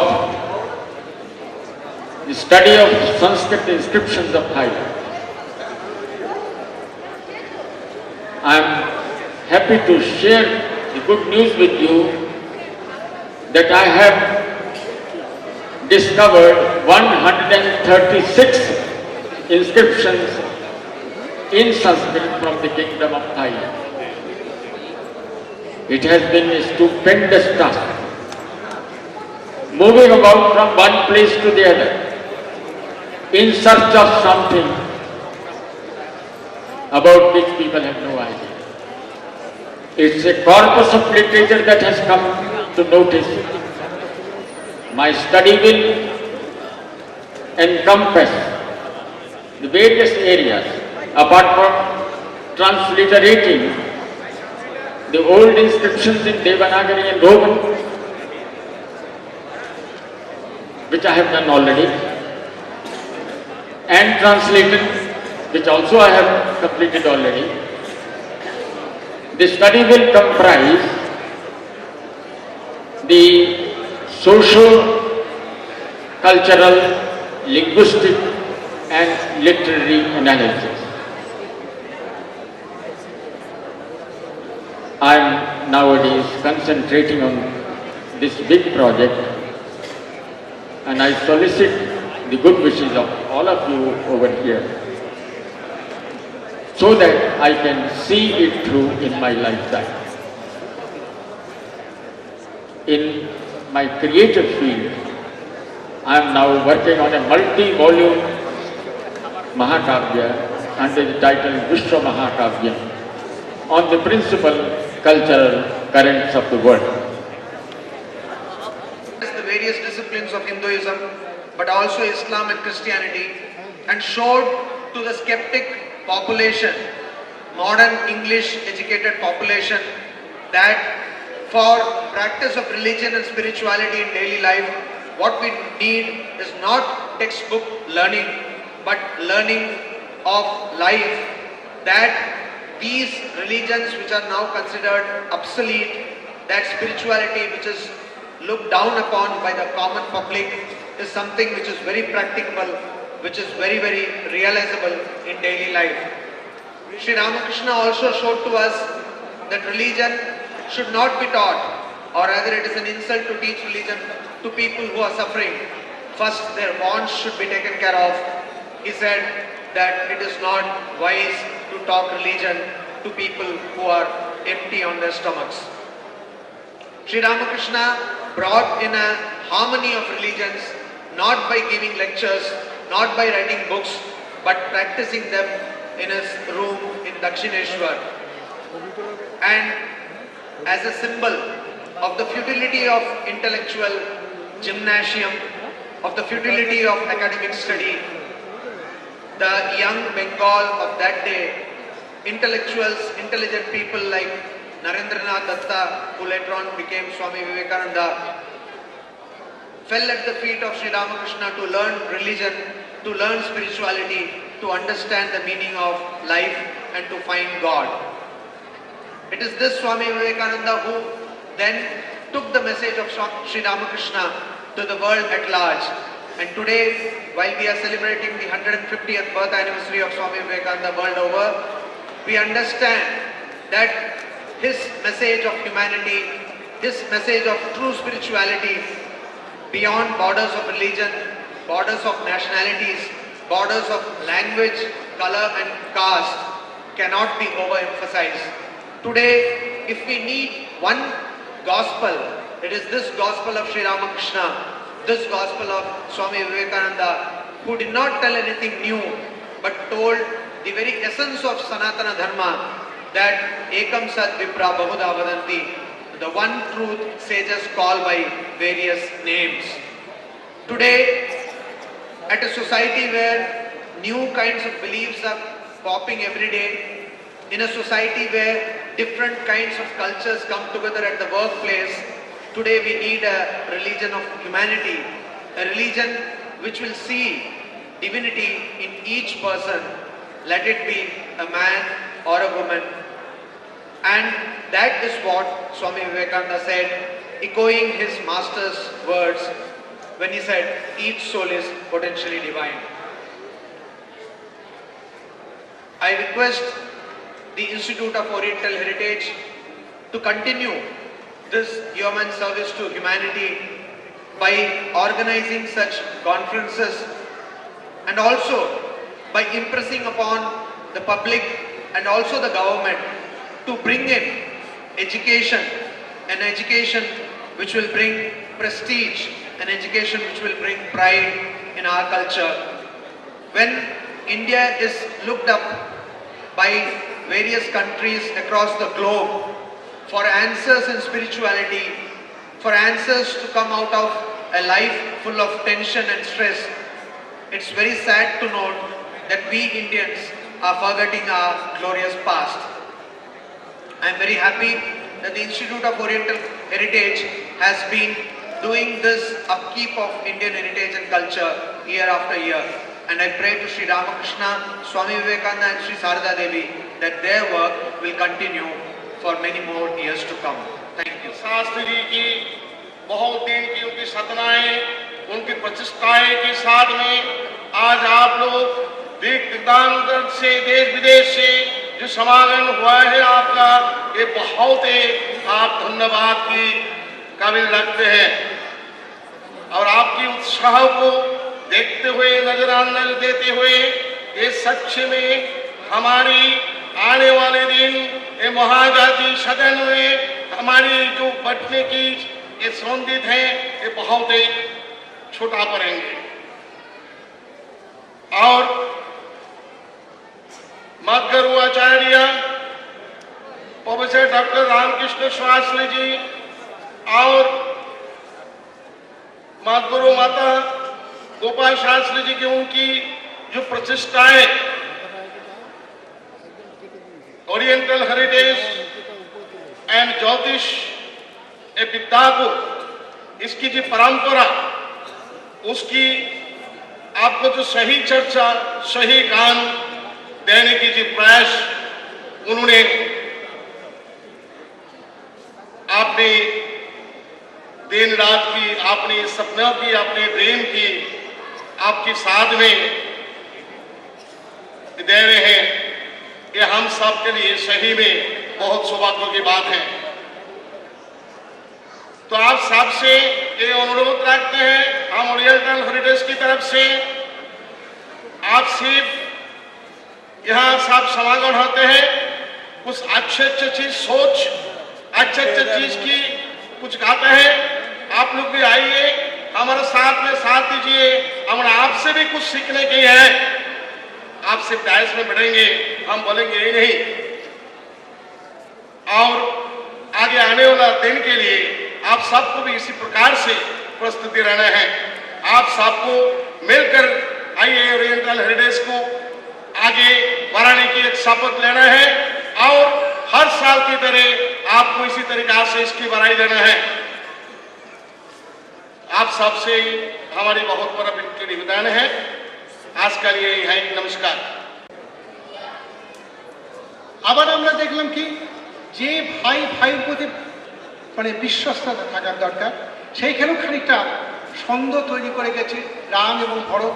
Ram কখনো ভরতকে প্রতি মুহূর্তে সন্দেহ করেছে যে পাছে যদি রাজ হয়। শুধু তাই নয়, যখন সে বনবাসের পথে যাত্রা করেছে তখনও দেখা গেছে যে রামচন্দ্র ভাবছেন ভরত তাকে শত্রু বেশে এসে তাকে ফিরিয়ে নিয়ে যাওয়ার কথা ভাবছে।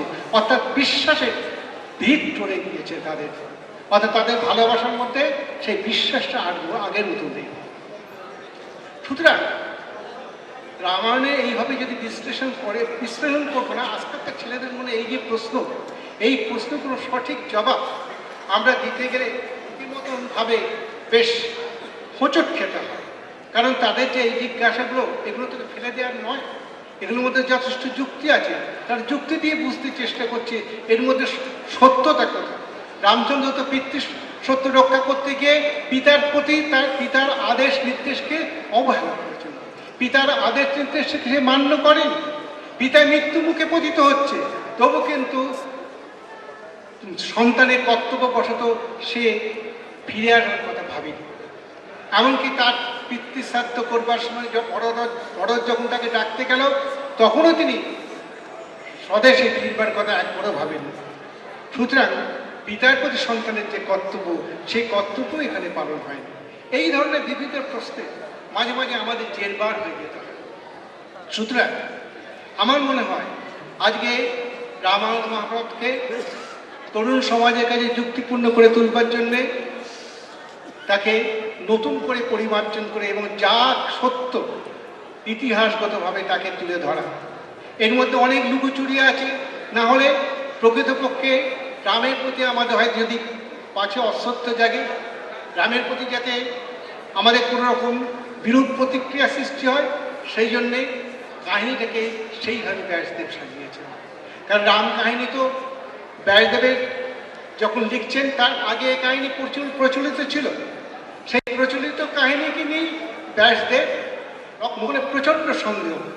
লক্ষ্মণ ভরতকে নিতে আসে, ভরত রামকে নিতে আসছে, তখন লক্ষ্মণ বলছে সম্ভবত ভরত বিশাল সৈন্যবাহিনী নিয়ে আসছে রামকে বন্দি করে নিয়ে যাওয়ার জন্য। এইখানে লক্ষ্মণের প্রথম বিশ্বাস চলে গেল দেখলাম। শুধু তাই না, লক্ষ্মণ তার বিমাতা কৈকেয়ীর প্রতি যথেষ্ট সুবিচার করেনি। রামচন্দ্র সেখানে বারবার তাকে থামতে বলেছে, সে কিন্তু কোনো মতে না থেমে বারবার কৈকেয়ীকে কুৎসি ভাষায় তিরস্কার করেছে। এ তো গেল এক কথা। আমরা যদি লক্ষ্মণের শেষ অঙ্কে চলে যাই, রামায়ণের শেষ অঙ্কে, সেখানে দেখব লক্ষ্মণও রামচন্দ্রের প্রতি আর বিশ্বস্ততা রাখতে পারছে না।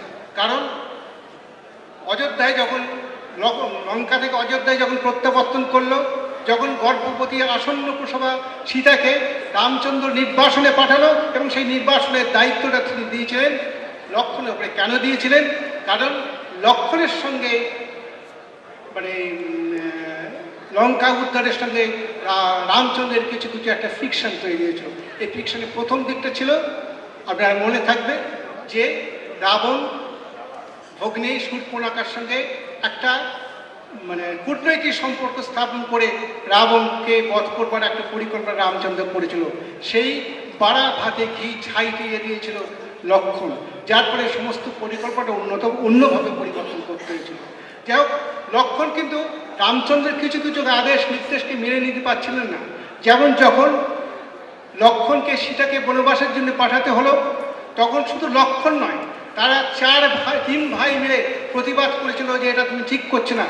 তার উত্তরে রামচন্দ্র বলেছিল, আমার এই সিদ্ধান্ত কোনো রকমভাবে পরিবর্তন হবে না।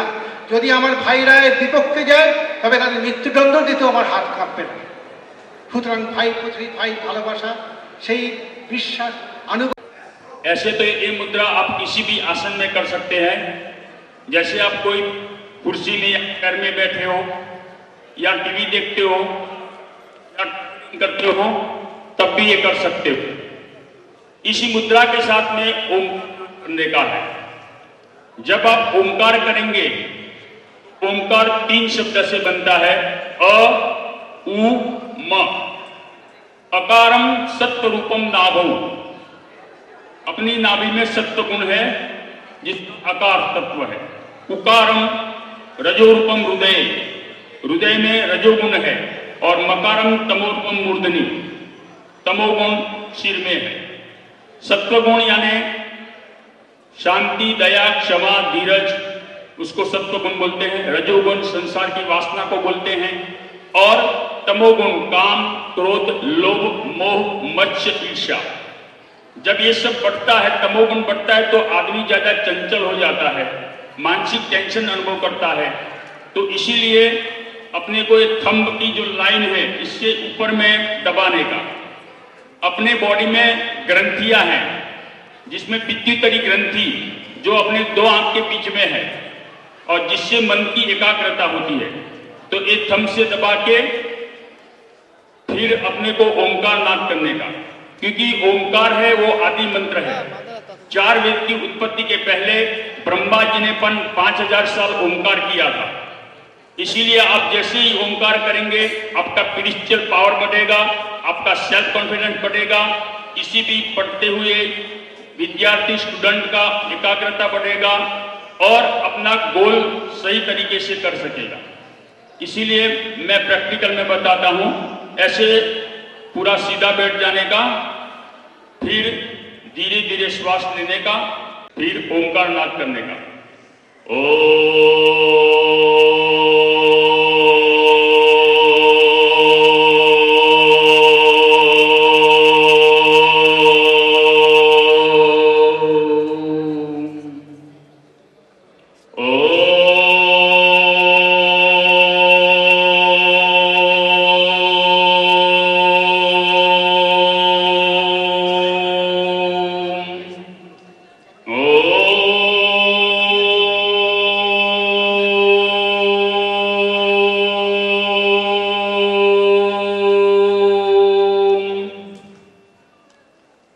ओंकार आदि मंत्र है। इसीलिए शास्त्र में बोला है ओंकारम विद्य संयुक्तम नित्यं ध्यायन्ति योगिनो कामदम मोक्षदम चैव ओंकाराय नमो नमः। जो ओंकार करता है, इसकी सब कामनाओं परिपूर्ण होती है, स्पिरिचुअल पावर बढ़ता है, मन की एकाग्रता बढ़ती है और यही ज्ञान मुद्रा से आदमी में ज्ञान भी बढ़ता है। और उसके साथ में मानसिक टेंशन, क्योंकि अभी इसी सदी में मानसिक टेंशन कॉमन रोग हो गया है और कोई भी मानसिक चिकित्सक आपका वो दर्द नहीं निकाल सकता जब तक आप ज्ञान नहीं करते। इसीलिए ज्ञान आपको सहज हो जाएगा। किसी भी योगा क्लासेस में जाने की जरूरत नहीं, आदमी प्रैक्टिकल खुद सुबह या शाम कर सकता है। और हमारा जो ऋषि मुनि पतंजलि, वशिष्ठ, विश्वामित्र, जमदग्नि, भरद्वाज, गौतमत्री, सभी ऋषियों ने एक ज्ञान लिया, वो ज्ञान ने आपको दिया है। और आप हर रोज यही ओंकार नाद करिए और इसी ओंकार नाद से आपका स्पिरिचुअल पावर और आपकी संसार की सब कामनाओं परिपूर्ण होगी। नमस्कार। बालारिष्टता, योगारिष्टता, मध्यारिष्टता, दीर्घायुषा similarly. If you maintain good health, that means your habits, you have to wake up before sunrise and your bath and walk and everything, then you can maintain a certain percentage of health. And most of them have diabetic, So why diabetes come up? Because पूर्व जन्मार्जितम कर्म फलम यदि जातकरूपेण जायते तस्शान्तिरौषधेर दानेर जपेर महाहोमादिभिर। पूर्व जन्मार्जितम, we get this disease are our previous karma, previous deaths. So the diabetic,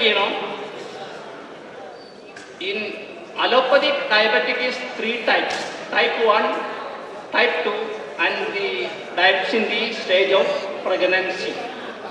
But in Ayurveda, the Kapha type is 10, Pitta type 6, Vata type 4. So if you have wounds or something like that, it is not cure, so you have apply honey. Then if you have skin diseases, most of them have skin disease caused by Rahu, Ketu or Mars.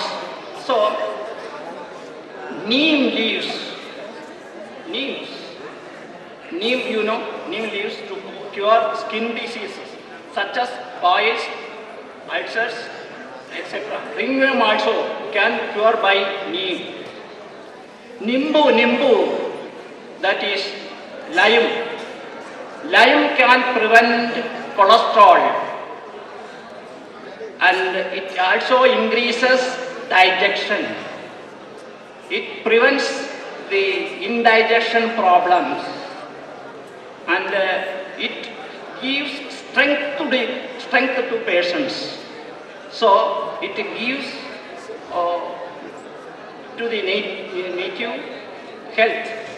So if you have heart patients, pressure or cholesterol, you take nimbu in Hindi mein nimbu, the lime. You take lime juice every day, then the pressure will come down, cholesterol will come down, and your heart problem will be reduced and heart attack will prevent. Those who are diabetic, who has to take the Amalika fal. So, those who are suffering from diabetic, early morning you have to take the juice of amali with the turmeric powder every day morning with empty stomach. You will be controlled. And also, in the nature is a medical shop. All the planets are medicine. If you take the grass, it also medicine. It prevents the numerical problems and arthritic problems. And so we go through the nature, everything will be medicine. So first of all, the human beings has to control their food, then prevent the heart disease and diabetic, etc. Those who are taking more and more food and more energy will be there, and that energy will be using their internal organs. Jupiter and Venus are the main causes of diabetic. Thus, the malefic Jupiter and malefic Venus will cause diabetic. Why diabetes comes? There are so many Vayu, Agni and Pitta, Kapha. So this everything will be there to digest our food and everything. Pancreas, that pancreas is controlled by Venus. If you are not taking sugar or something like that, and parental also the diabetes will come. So mainly now in Indian culture, and most of the Indians have diabetic. Now the World Health Organization also reported that in 2020, about 80% of the Indians have diabetic. Be cautious and take your food, you maybe control your food and take Yoga Shastra and everything. If you are giving, according to the Yoga Shastra, there are so many mudras. In our body has 108 points and 108 mudras also. So these mudras also will give help to us. So thank you very much. Is Dr. Kamal Dani from Kolkata. His topic is palmistry. Namaskar.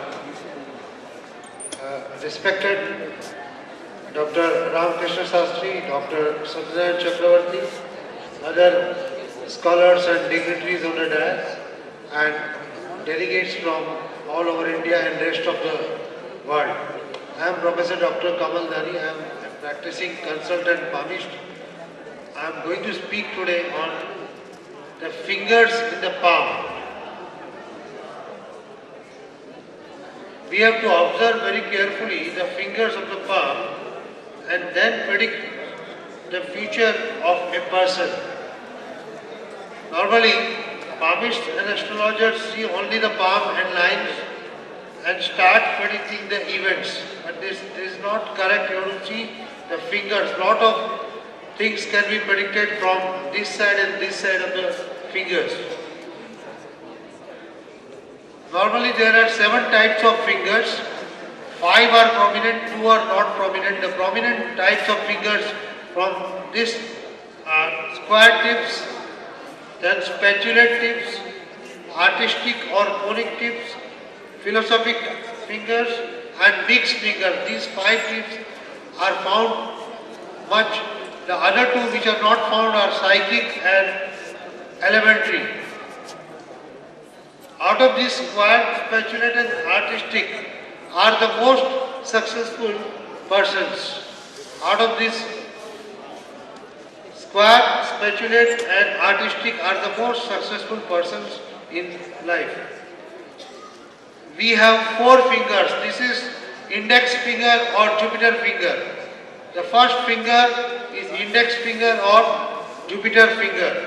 Second is Saturn or the middle finger. Third is ring finger or sun finger. Fourth is little finger or finger of Mercury. Okay, the index finger. The Jupiter finger denotes leadership, ambition, knowledge, education, success, career, success in politics and social life. A long index finger, long means if it reaches almost the half nail of the second finger. You may ask what is a long finger? If it reaches the half portion of the second finger's nail, then it's a long index finger. So a long index finger indicates success in leadership, good politician, successful social worker, dominating nature. Those who have long index finger, those ladies or girls, they will be dominating, those wives will be dominating their husbands. So youngsters who want to get married, please check whether your fiance's finger is long, then she will be dominating in 80% of the cases. Wherein my subject was the matching of the horoscope, because at Karnataka only in Bangalore 13,000 divorces are there. What is the reason for that? Are we going to look into these points? Is it correct? You see, in North India, the people are doing Varna, Vashya, Tara, Yoni, matching of Vasilas, Gana, Bhavakuta, Nadikuta. In spite of this, in South India, they add 4 more. That is Mahendrakuta, Sridirga, Rajju and Veda.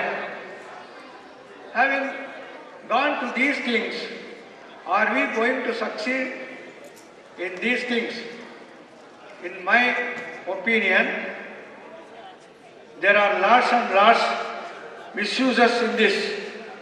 Some priests, when they go to him, if it is not matching, they change their names and say it can be matched and marriage can be delivered.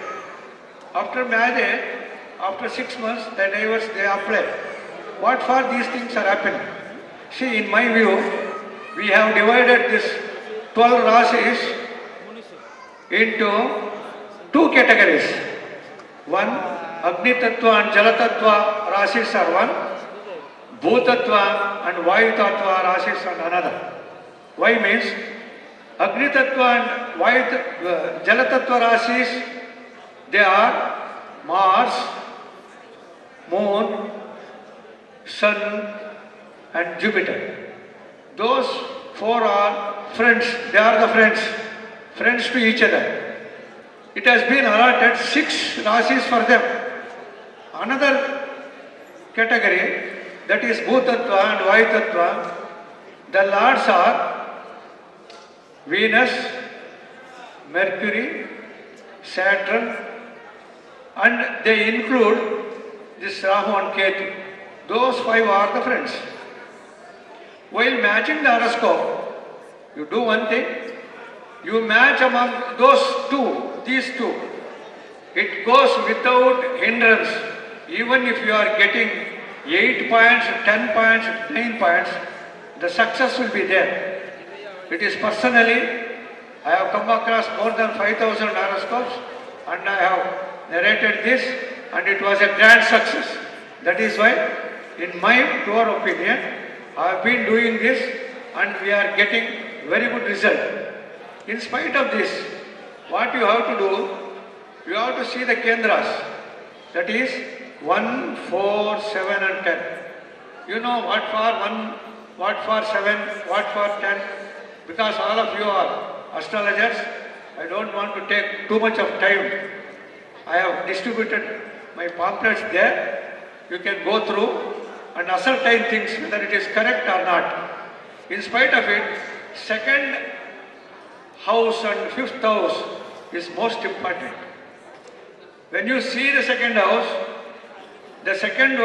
whoever sits there, he looks into the eighth house. That is longevity, or if Rahu is there in the eighth house, divorce is definite. In such cases, you have to see that horoscope should not be matched. Whereas in fifth house, that is nothing but issues. If any bad graha means Rahu or Ketu or Saturn. Why is a PhD holder? What is that? If you don't respect each other, a good astrologer teaches, a superior astrologer preaches, a great astrologer reaches the minds and touches the hearts. Astrologer is not an ordinary person. He is like a god. Astrologer is commitment. It is concern. It is compassion. It is love. Astrologers are like God. They are not the ordinary human beings as we are all thinking as such. Please understand, my friend. People come to us with lot of problems. Whenever they come to us as problems with lot of affection and finding some greatness in us. So what we have to think is, we should feel and we should make the other people to feel like it. Because astrologer, I am saying you because I don't know what I am saying. There were certain distractions in the year. I cannot present it properly. That's why finally I come to that. Once Swami Vivekananda asked Americans, do you all believe in God? All of them said, no, we don't believe God. Where is God? How is God? Is it bigger, smaller? Is it red, green, yellow, black? We don't believe God. Where is God? Then Swami Vivekananda continued his lecture and asked one more question. It's all right. You are not believing in God. It's all right. No problem. Do you all believe in truth? Do you all believe in truth? Satyadali, truth. All of them said, yes, we believe in truth. Again he asked one more question. Do you all believe in work? Yes, we believe in work. Work is worship. Without work we cannot live. There is no food for us. Yes, we believe work. He continued his lecture and finally asked one more question. Do you all believe in love? All of them said, yes, we believe in love. If there is no love in life, life becomes meaningless and random. So then Swami Vivekananda finally concluded his lecture saying that, my dear brothers and sisters of America, all of you said now, there is no God. Now I tell you, my brothers and sisters, there is God. We know why. Truth is God, work is God, and love is God. Therefore, all you believe in God. That is the greatness of Guru, Swami Vivekananda. Then the entire American people who are all sitting in the auditorium, all of them come to the Swamiji, Swami Vivekananda, they surrendered, touch their feet. Please maintain that. So see, now I am unable to speak. I came with a lot of intention to give something, the most important feedback to the people. Because most of the people have come from across the country. Kindly give me 15 minutes time tomorrow morning. I will give the wonderful speeches, you never forget it. I will give you with a PowerPoint presentation. What are the most important qualities to become a successful human being? Successful astrologer. Whatever the degrees, what we are getting, all this is not important. What is important is how we interact with the people around us, how we behave, what is our body language, and what is our voice. So all this is very, very important. Common sense is important. Thousands of people have succeeded in their life without any degree, but not without common sense. That's very, very important thing. Thousands of miles of journey begins with the first step. This is the first step. Do you know what is that Oriental heritage? Heritage means ethics. It is a religion. It's a kind of code of conduct. It's a behavior, great behavior. Heritage, please understand. That's why I tell you, astrologers are not the small or they are not the ordinary human beings. They are the great people on the earth. People, they worship them. They worship like God. You are not an ordinary human being. You are like a God. Astrologer is a sacrifice. Astrologer is a commitment. It's a concern, compassion and love for this country and for the people around us. I respect you, all my friends. I am very, very sorry to say that kindly maintain some decorum and dignity on the stage and off the stage also. It's my humble request. Kindly excuse me. If you kindly give me another 15 minutes of time tomorrow morning, I will come with a wonderful preparation. I will enthrall all of you. Enthrall is different. You will be satisfied, you will be delighted, and you will be enthralled, and you are going there with beautiful memories, because today's beautiful memories should become tomorrow's beautiful memories also. Today's beautiful moment. So let us spend our time, my friends. That's why I tell you, let us love, let us just remember, life lasts for a time, but the love and the time what we are spending here lasts forever, forever. Let us live lovingly, laughingly, being good and doing good for peacefully and gracefully. That is, he is been telling about astrology. Astrologies are very much related to spirit also. In many cases, there are many astrologists, in my cases, in Tamil Nadu also. And I am very sorry to comment about what a person from Bangalore he respected. There are many persons who have got a respect. I have got a respect for him. And many people are related to this astrology. And only if you give, they ask people to wait for lines. If anybody gives a rich resources or rich money, then they give according to the preference and they are being treated. So if an astrologists are really good, and if the astrology is very brainy and to do service to the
Mangalam Garudathvajah Mangalam Pundarikaksha Mangalayatanu Hari Om Kasturi Tilakam Lalata Patale Bhakshasthale Kaustubham Nasagri Baramuktikam Chakaratale Venu Kare Kankanam Sarvange Harichandadastri Pariveshtitu Vijayati Om Mallikari Sugandhi Jathataur Bhavani Om Dhruva Suvasa Parivitra Agat Jao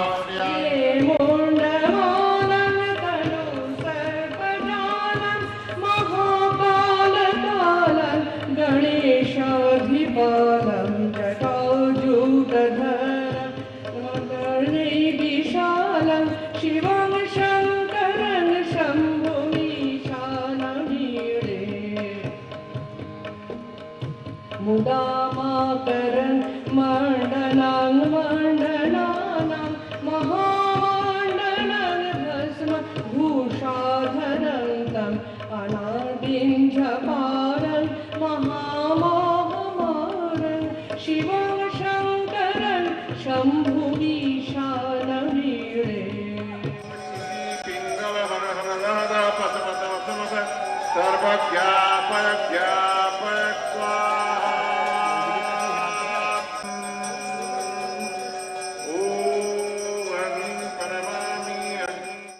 इसके तत्वावधान में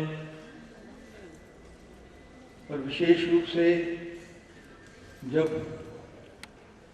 पूरा भारत स्वामी विवेकानंद का स्मरण कर रहा है, उनकी 150वीं जयंती भारत के कोने कोने में मनाई जा रही है। उनके संस्मरण पूरे भारत में हमारे जीवन को फिर से स्पंदित कर रहे हैं। ऐसे अवसर पर मुझे यहाँ पर निमंत्रण किया गया। पिछले वर्ष भी मेरा इंस्टीट्यूट से कोई संबंध नहीं था। ओरिएंटल हेरिटेज ये शब्द ही इतना आकर्षक है कि मेरी इच्छा होने के बाद भी स्वास्थ्य साथ नहीं देता था, इसलिए पिछले वर्ष नहीं आया। मैंने लिखा था कि मेरी आयु भी है और स्वास्थ्य भी नहीं ठीक रहता है, उनको कोई रिस्पॉन्सिबिलिटी नहीं दीजिए, मैं केवल उपस्थित रह करके यहाँ श्रवण करने के लिए आऊंगा। मगर मुझे कहा गया कि आप चीफ गेस्ट के रूप में यहाँ पर उपस्थित हैं। जो भी यहाँ पर उपस्थित हमारे मंच पर अभी अभी जिनका संबोधन हुआ है, स्वामी नित्यानंद जी हमारे बीच में से, श्री वेदानंद जी, श्री सुपर्णानंद जी यहाँ पर उपस्थित रहे। और सत्य ही है कि जब तक संतों का आशीर्वाद नहीं होता, ईश्वरीय चेतना हमारे साथ तभी काम करती है जब उनका सानिध्य हमारे साथ हो। और इसलिए उनका संबोधन हम सब लोगों के लिए बहुत प्रेरणा का विषय रहा है। हमारे इस विश्वविद्यालय के वाइस चांसलर हमारे श्री सत्यनारायण जी चक्रवर्ती, मेरा बहुत संबंध तो नहीं रहा है, मगर हमारे विश्व हिंदू परिषद के जो प्रांतीय अध्यक्ष थे उनके कलीग रहे हैं। और इस नाते से मैं हमारे मंच पर उपस्थित हैं श्री रामकृष्ण शास्त्री जी, जो यहाँ के इस कार्यक्रम के चेयरमैन भी हैं। और सचमुच में उनके ही प्रेरणा से मैं यहाँ पर उपस्थित हुआ हूँ।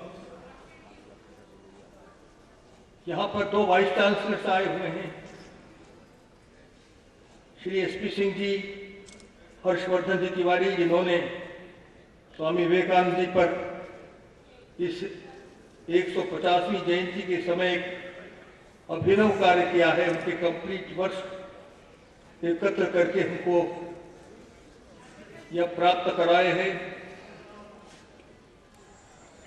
यहाँ के जो कंट्रोलर हैं इस इंस्टीट्यूट के,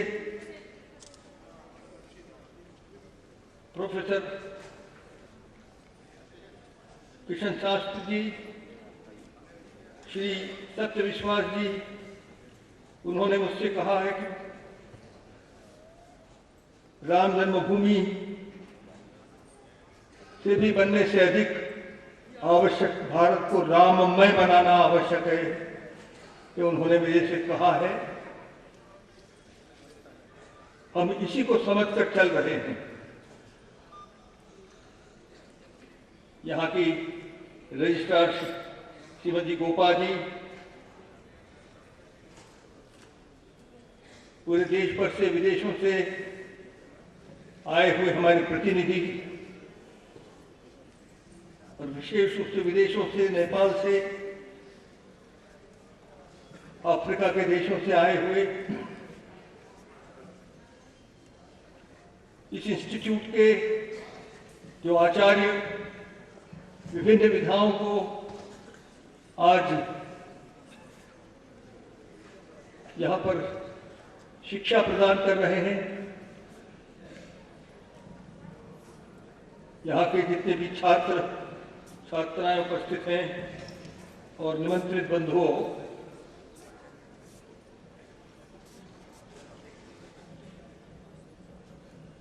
मैं पहले तो ये कहना चाहता हूं कि मैं इस इंस्टीट्यूट में कुछ विशेष आपसे कह सकूं, ऐसा अधिकार नहीं रखता, क्योंकि यहाँ ब्रह्म विद्याओं की शिक्षा हो रही है और उसी के साथ साथ अनुसंधान कार्य चल रहे हैं। मैं तो एक मेटलर्जी का विद्यार्थी रहा, इंजीनियर बनकर बनारस यूनिवर्सिटी से निकला था, मगर मुझको अपने जीवन काल में एक गृहस्थ संत, जिन्होंने जीवन भर चारों वेदों का पारायण किया था, जीवन भर प्रतिदिन करते थे, वे अंग्रेजी में तो पढ़ाई की थी कि तो छोड़कर बाद में सामवेद का अध्ययन करके वेदों का पारायण ही नहीं, उपनिषदों का नित्य पारायण करते थे। एक सिद्ध संत कहा जाए, क्योंकि मैंने उनके अंदर देखा कि उन्होंने इतिहास पढ़ा, रामायण पढ़ी, महाभारत पढ़ी, मुझको दोनों ही ग्रंथ उसका प्रशिक्षण उन्होंने मुझको दिया। मुझको वेद के विषय में भी जानकारियां दी, उपनिषदों की अनेक सूक्तों को मुझे बताया भी। मुझे उनकी मेधा देखकर आश्चर्य होता था कि कभी कभी वाल्मीकि रामायण के एक पूरा का पूरा अध्याय बोलते चले जाते थे, तो मुझे लगता था कि सामान्य मनुष्य उसकी मेधा इस प्रकार की नहीं हो सकती। कुछ तो उनको कहीं से यह प्रेरणा आती है और वे इन विषयों को रखते हैं हमारे साथ।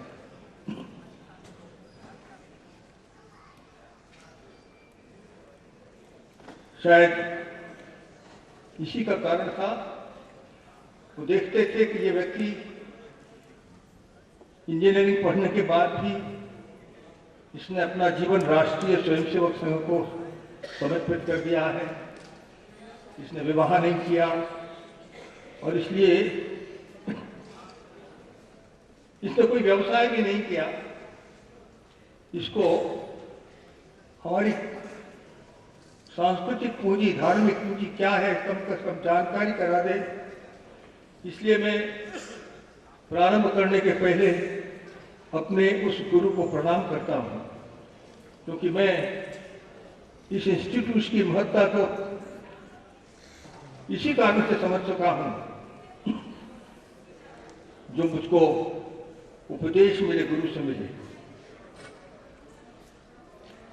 एक विषय मैं सामने रखना चाहता हूं, क्योंकि 150वीं जयंती है।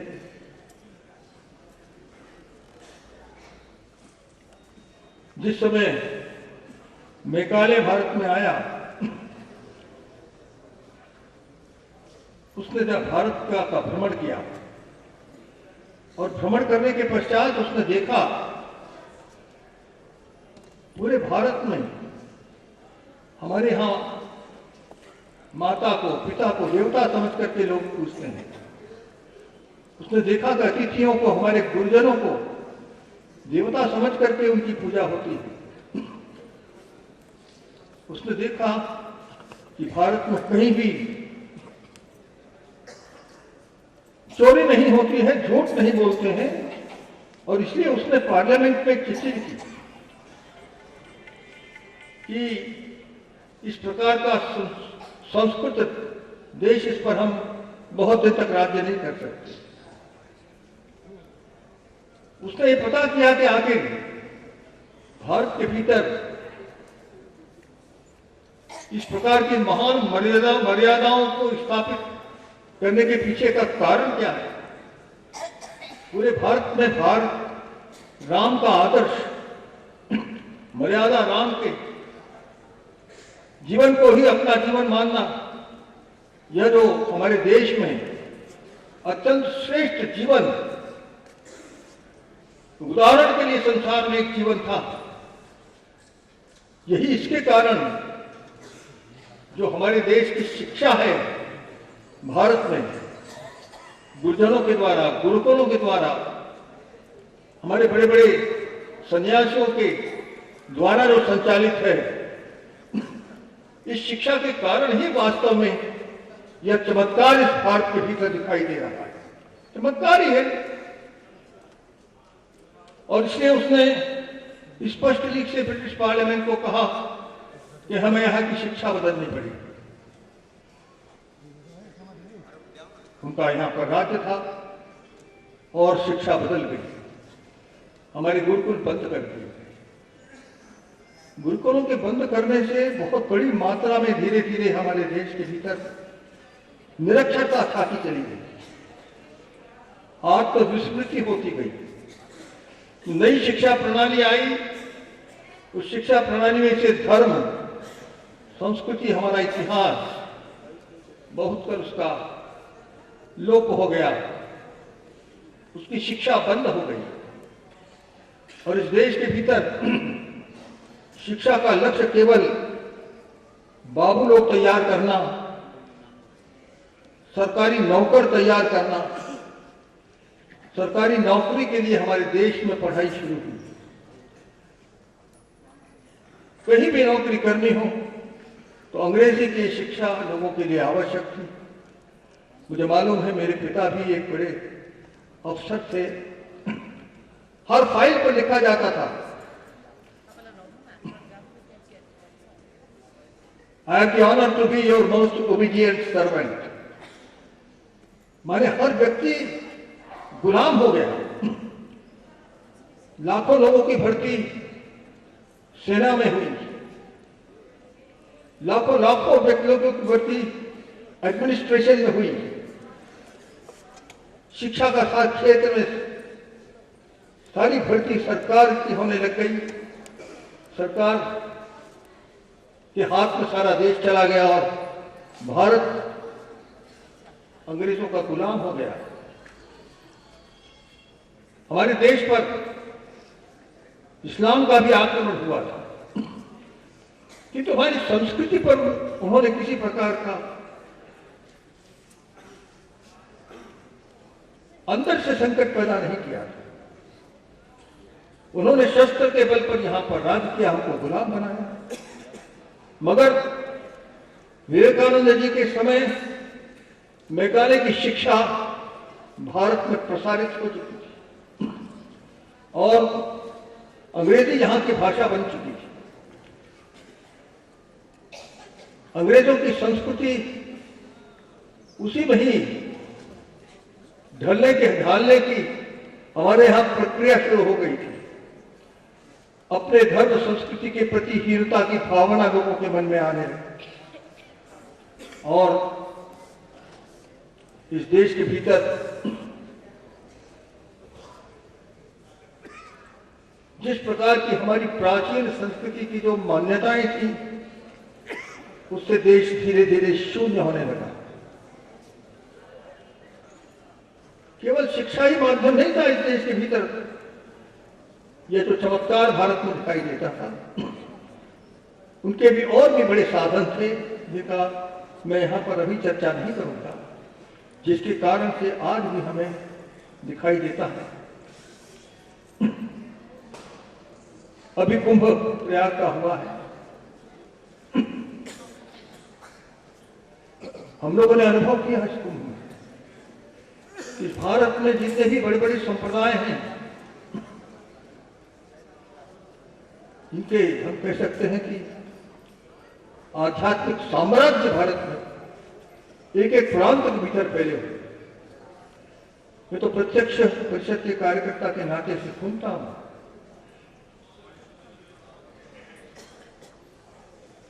भिन्न भिन्न प्रांतों में उनका और उनकी पकड़ हमारे देश के भीतर जन जन तक धार्मिक दृष्टि से पकड़ है उनकी।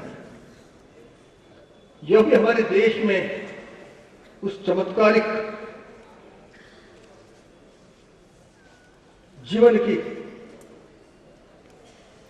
उनकी पकड़ थी। इस कारण से ये देश अंग्रेजी की गुलामों में शिक्षा के माध्यम से तो भले ही गया, किंतु आध्यात्मिक दृष्टि से मुक्त रहा। आपको मैं एक आश्चर्य बताना चाहता हूं तो दुनिया के लिए कि हजारों 10,000 कम से कम तो भी संगठन, जिसमें कि शायद 40 बड़े बड़े संप्रदाय भारत के यह कुंभ के अवसर पर आए। हमारी संस्कृति प्रेम सिखाती है, अनंत प्रेम, आत्यंतिक प्रेम। उसका आधार ही यही है। हमारी संस्कृति सिखाती है कि आत्मा अमर है, शरीर नश्वर है, और इसलिए हमारे यहां की जो आस्तिकता है, प्रत्येक संप्रदाय में यह आस्तिकता है कि हमें अगला जन्म लेना है, सत्कर्म करने हैं, सद्व्यवहार करना है। कैसा विलक्षण यह कुंभ के मेले में सद्व्यवहार, परस्पर पूरकता का, शांति का दिखाई देता है। 12 करोड़ लोग आए और शांति से वहां से स्नान कर कर चले गए। गंगा एक शिक्षा देती है। गंगा ये शिक्षा देती है कि तुम बड़े संप्रदाय हो,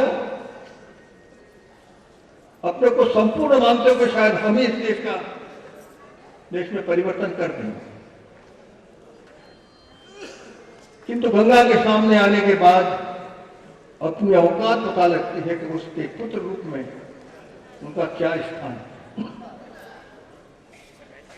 और यही कारण है कि आज एक ऐसा दृश्य हम लोगों ने देखते हैं। दुनिया में विभिन्न उपासना पद्धतियां इस प्रकार से प्रेम के साथ रहती हों, एक दूसरे की पूरक बनकर रहती हों, कहीं कोई संघर्ष नहीं है, अविरोध की भावना हो। ये महान संस्कृति हमको, हेरिटेज, यह हमको दुनिया में शांति से लोग आश्चर्यचकित होते हैं कि आखिर एक दिन में 3 करोड़ लोग स्नान करके गए। कौन सी महाशक्ति है जो इस देश को ऐसा शांत बना करके रखती है? ये हमारी वैदिक संस्कृति। मेरा तो ये मानना है कि स्वामी विवेकानंद जी इस देश के भीतर जिन कारणों से राष्ट्र का पतन हो गया और पतन होकर जिस अवस्था में हम पहुंच गए, उसके लिए शायद इतनी बेचैनी थी उनके मन में। परमहंस रामकृष्ण देव जी यही उनके बैठ करके उनका मार्गदर्शन अंदर अंदर से करते थे। इस बेचैनी को उनके गुरुदेव में ही समय समय पर मार्गदर्शन करके मैं तो ये मानता हूं कि इस देश की उस काल की परिस्थिति से देश को निकाल करके फिर से हमारे प्राचीन गौरव के आधार पर खड़ा करना, इसके लिए जो संदेश स्वामी विवेकानंद हमारे देश को देकर गए हैं, अगर वो न मिलता, उसके आधार पर देश न चलता, तो क्या होता इस देश का कहना बड़ा कठिन है। उन्होंने कहा, जब चारों ओर की दृश्य देखा कि देश में बड़ा बिखराव है, इस बिखराव को समग्र में बदलना ये तो बड़ा असंभव काम है। उन्होंने कहा कि इस देश के भीतर इस बिखराव को रोकना है, तो आज हम जिन देवी देवताओं की आज पूजा में लगे हैं, 50 वर्ष कम से कम इन देवी देवताओं की पूजा विस्मरण करके एकमात्र भारत माता यह हमारी देवी है, इसकी पूजा में हम सब लग जाएं। ये बहुत बड़ा संदेश उन्होंने दिया। मैं इस विषय पर कहना चाहूंगा कि रामकृष्ण मिशन काम करता है, बहुत बड़ा कार्य कर रहा है, मगर उसी मिशन से गए हुए हमारे श्री गोलवलकर जी, उनका संपर्क और शायद मिशन के हमारे जो संत ऋषि थे, उन्होंने उनको आदेश भी दिया, तुम जाओ, राष्ट्रभक्ति का कार्य प्रारंभ हुआ है। वास्तव में तो विवेकानंद जी जो चाहते थे उसको साक्षात उसका अवतरण में राष्ट्रीय स्वयंसेवक संघ समझता। क्या है राष्ट्रीय स्वयंसेवक संघ और क्यों मैं ऐसा कहता हूं? संघ ने एकमेव राष्ट्रदेव की पूजा इसी को आधार बना लिया। नमस्ते सदा वत्सले मातृभूमि स्वयं, माने मातृभूमि की वंदना में लग गया। अपनी काया इसके लिए समर्पित कर दो, ये पुण्य भूमि है, यही हमारे लिए सर्वस्व है। संप्रदाय तो देश में बहुत है, मगर इसको संप्रदाय मुक्त इस प्रकार का एक कार्य विवेकानंद जी ने राष्ट्रीय स्वयंसेवक संघ के अवतरण के रूप में दिया है। इस दृष्टि से हम सब लोगों को इस कार्य के बारे में सोचना चाहिए। स्वामी जी कहा करते थे, इस देश के पुनरुत्थान के लिए हमें हजारों हजारों सन्यासी चाहिए। आज इतना व्यस्त है मनुष्य कि हम चाहते हुए भी इस भारत को समग्र नहीं बना सकते। संघ को 87 वर्ष हुए हैं, 50,000 बता रहा हूं, इससे भी ज्यादा होंगे। श्वेत वस्त्रों में सन्यासी निकल पड़े, घर बार छोड़ करके निकल पड़े। कहां से निकले? तो नित्य चलने वाली संघ की शाखा से निकले, ध्वज लगा करके, वैदिक ध्वज। स्वामी विवेकानंद कहते थे कि हमको उपनिषदों का ज्ञान फुटबॉल के क्रीड़ांगन से हमें अधिक हो सकेगा, इतने तमस में भारत डूबा हुआ। और इसलिए संघ की शाखाओं पर शारीरिक बलोपासना का कार्यक्रम चलता है। उसी में से इस राष्ट्र की जो हमारी गौरवमय परंपरा, जिसको हम खो चुके हैं, उसको पुनर्प्राप्त करने के लिए व्रत लेकर, संन्यास लेकर के भारी मात्रा में कार्यकर्ता निकले और विभिन्न क्षेत्रों में काम करने के लिए निकल गए। मैं आपको शिक्षा के क्षेत्र के ही दृष्टि से थोड़ा सा बताता हूं। आज पूरे देश में लगभग 50,000 सिंगल टीचर स्कूल, ये वही संन्यास धारण करने वाले लोग चला रहे हैं, निःशुल्क विद्यालय चला रहे हैं। हमारे देश की परंपरा निःशुल्क विद्यालय की, चिकित्सा निःशुल्क विद्यालय की, और आखिर ये चलते कैसे थे? तो बड़े गुरुजन, हमारे मंदिरों में बैठे हुए बड़े बड़े सन्यासी, उनको इतनी मात्रा में धन प्राप्त होता था जिससे कि योगक्षेम की व्यवस्था ये निःशुल्क शिक्षा देने वालों के लिए, निःशुल्क चिकित्सा करने वालों के लिए पर्याप्त होती थी। किसी सरकारी अनुदान पर यह विद्यालय नहीं चलते। आज धीरे धीरे उस रास्ते पर हम चल रहे हैं, क्योंकि शिक्षा को अगर बदलना है तो शिक्षा निःशुल्क होनी चाहिए। शिक्षा आज व्यवसाय बन गया है, चिकित्सा एक व्यापार बन गया है। इस स्थिति से स्वामी जी सोचते थे कैसे निपटा जाएगा। मैं समझता हूं कि शिक्षा के क्षेत्र में निःशुल्क शिक्षा हो सकती, निःशुल्क चिकित्सा हो सकती। लोग कहते हैं कि भाई आपने 3 घंटे लिटरेसी प्रोग्राम कहिए, संस्कार देने वाली संस्कारी शिक्षा का निर्माण किया है, जो सरकारी शिक्षा में होता नहीं, हो नहीं सकता है। मगर इसके आगे निःशुल्क शिक्षा, जो कि फिर से हमारे देश के भीतर त्यागमय देश के भीतर श्रेष्ठ आदर्शों को, भगवान राम के आदर्शों को प्रस्तावित करेगी, तो आगे कैसे बढ़ेगी। मैं इसका केवल एक ही उदाहरण देना चाहता हूं कि मैं पुट्टपर्थी बाबा के यहां गया। मैंने अनुभव किया कि उन्होंने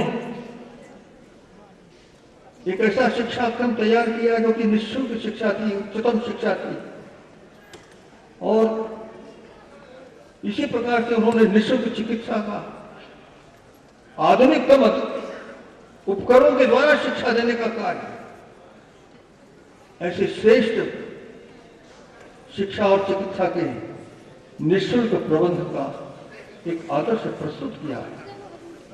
मैं समझता हूं कि बीज रूप में जहां एकल विद्यालय निःशुल्क शिक्षा, निःशुल्क चिकित्सा की बात कर रहा है, वैसे ही उच्चस्थ जो शिक्षा और चिकित्सा चाहिए उसके लिए वे एक आदर्श हमारे सामने उपस्थित करके गए। उनका कहना था 21वीं सदी की शिक्षा ये हमारी प्राचीन गौरव से प्राप्त हमको जो संस्कार मिले थे उनकी शिक्षा होगी। मैं उनके यहां तो जाता रहा, जितने छात्र हैं 1000 बड़े ओजस्वी तेजस्वी छात्र देखने से पता लगते हैं। 1 घंटे तक वेद का पारायण करते हैं, सत्स्वर पाठ करते हैं। यही वास्तव में हमारी शिक्षा पूर्व समय में थी, जिस शिक्षा ने का आदर्श समाज की रचना की। मैं महेश योगी जी के यहां गए। देखिए, स्वामी विवेकानंद जी जो कहकर गए कि हमारी निःशुल्क शिक्षा रही है, निःशुल्क चिकित्सा रही है, वही महेश योगी जी के यहां मैं गया। वेदों के प्रसार की दृष्टि से पश्चिम के लोगों में उन्होंने भावना पैदा कर दी कि वेद एक सामान्य किसी के द्वारा लिखी हुई किताब नहीं। आज हजारों समर्पित, वेद के प्रति समर्पित लोग वैज्ञानिक दृष्टि से उन्होंने अनुसंधान किया। फिजियोलॉजी, ह्यूमन फिजियोलॉजी इन वेदा। मैं तो समझता हूं कि स्वामी विवेकानंद जी जो प्रेरणा देकर के गए कि केवल भारत में रहने से ही हम लौकिक शिक्षा उससे प्रगति नहीं कर सकते, और इसलिए वैदिक शिक्षा की आवश्यकता ये हमारे देश में जो बताई थी, उस मार्ग पर देश चल रहा है। और मेरा तो पूर्ण विश्वास है, मुझे गोलवलकर जी का एक याद है, स्मरण है, उन्होंने कहा था कि हमने अपने वेदों को छोड़ दिया, उपनिषदों को छोड़ दिया, अपने धर्म ग्रंथ छोड़ दिए, हमने अपनी ब्रह्म विद्याएं छोड़ दी, उसकी महत्ता को छोड़ दिया, हीनता का अनुभव होने लगा। एक दिन आएगा जब पश्चिम के लोग हमको इस गौरव को बताएंगे और पूरे देश के लोग, पश्चिम का अनुकरण करने वाले लोग यही हमको शिक्षा देंगे और इस देश के भीतर वेदों की महत्ता शायद उस दिन से बढ़नी शुरू होगी। मैं तो समझता हूं कि हमारे महेश योगी जी का जो कथन था कि सामूहिक वेद पाठ से, स्वस्वर पाठ से जिस प्रकार की शांति, जिस प्रकार का एक चरित्र निर्माण होता है, वो उसके स्वरों का प्रताप है। जब गांव-गांव में भाई वेद ध्वनि उठती थी, तो जहां हमारी शिक्षा, वेदों पर आधारित शिक्षा, जहां पर सामूहिक वेद पारायण होता था, शांति आच्छादित रहती थी गांव-गांव के। ये था भारत का दृश्य। उनका कहना था कि एक जनसंख्या चाहिए जो कि नित्य पारायण करती हो। उन्होंने प्रेरित किया है कि देश के भीतर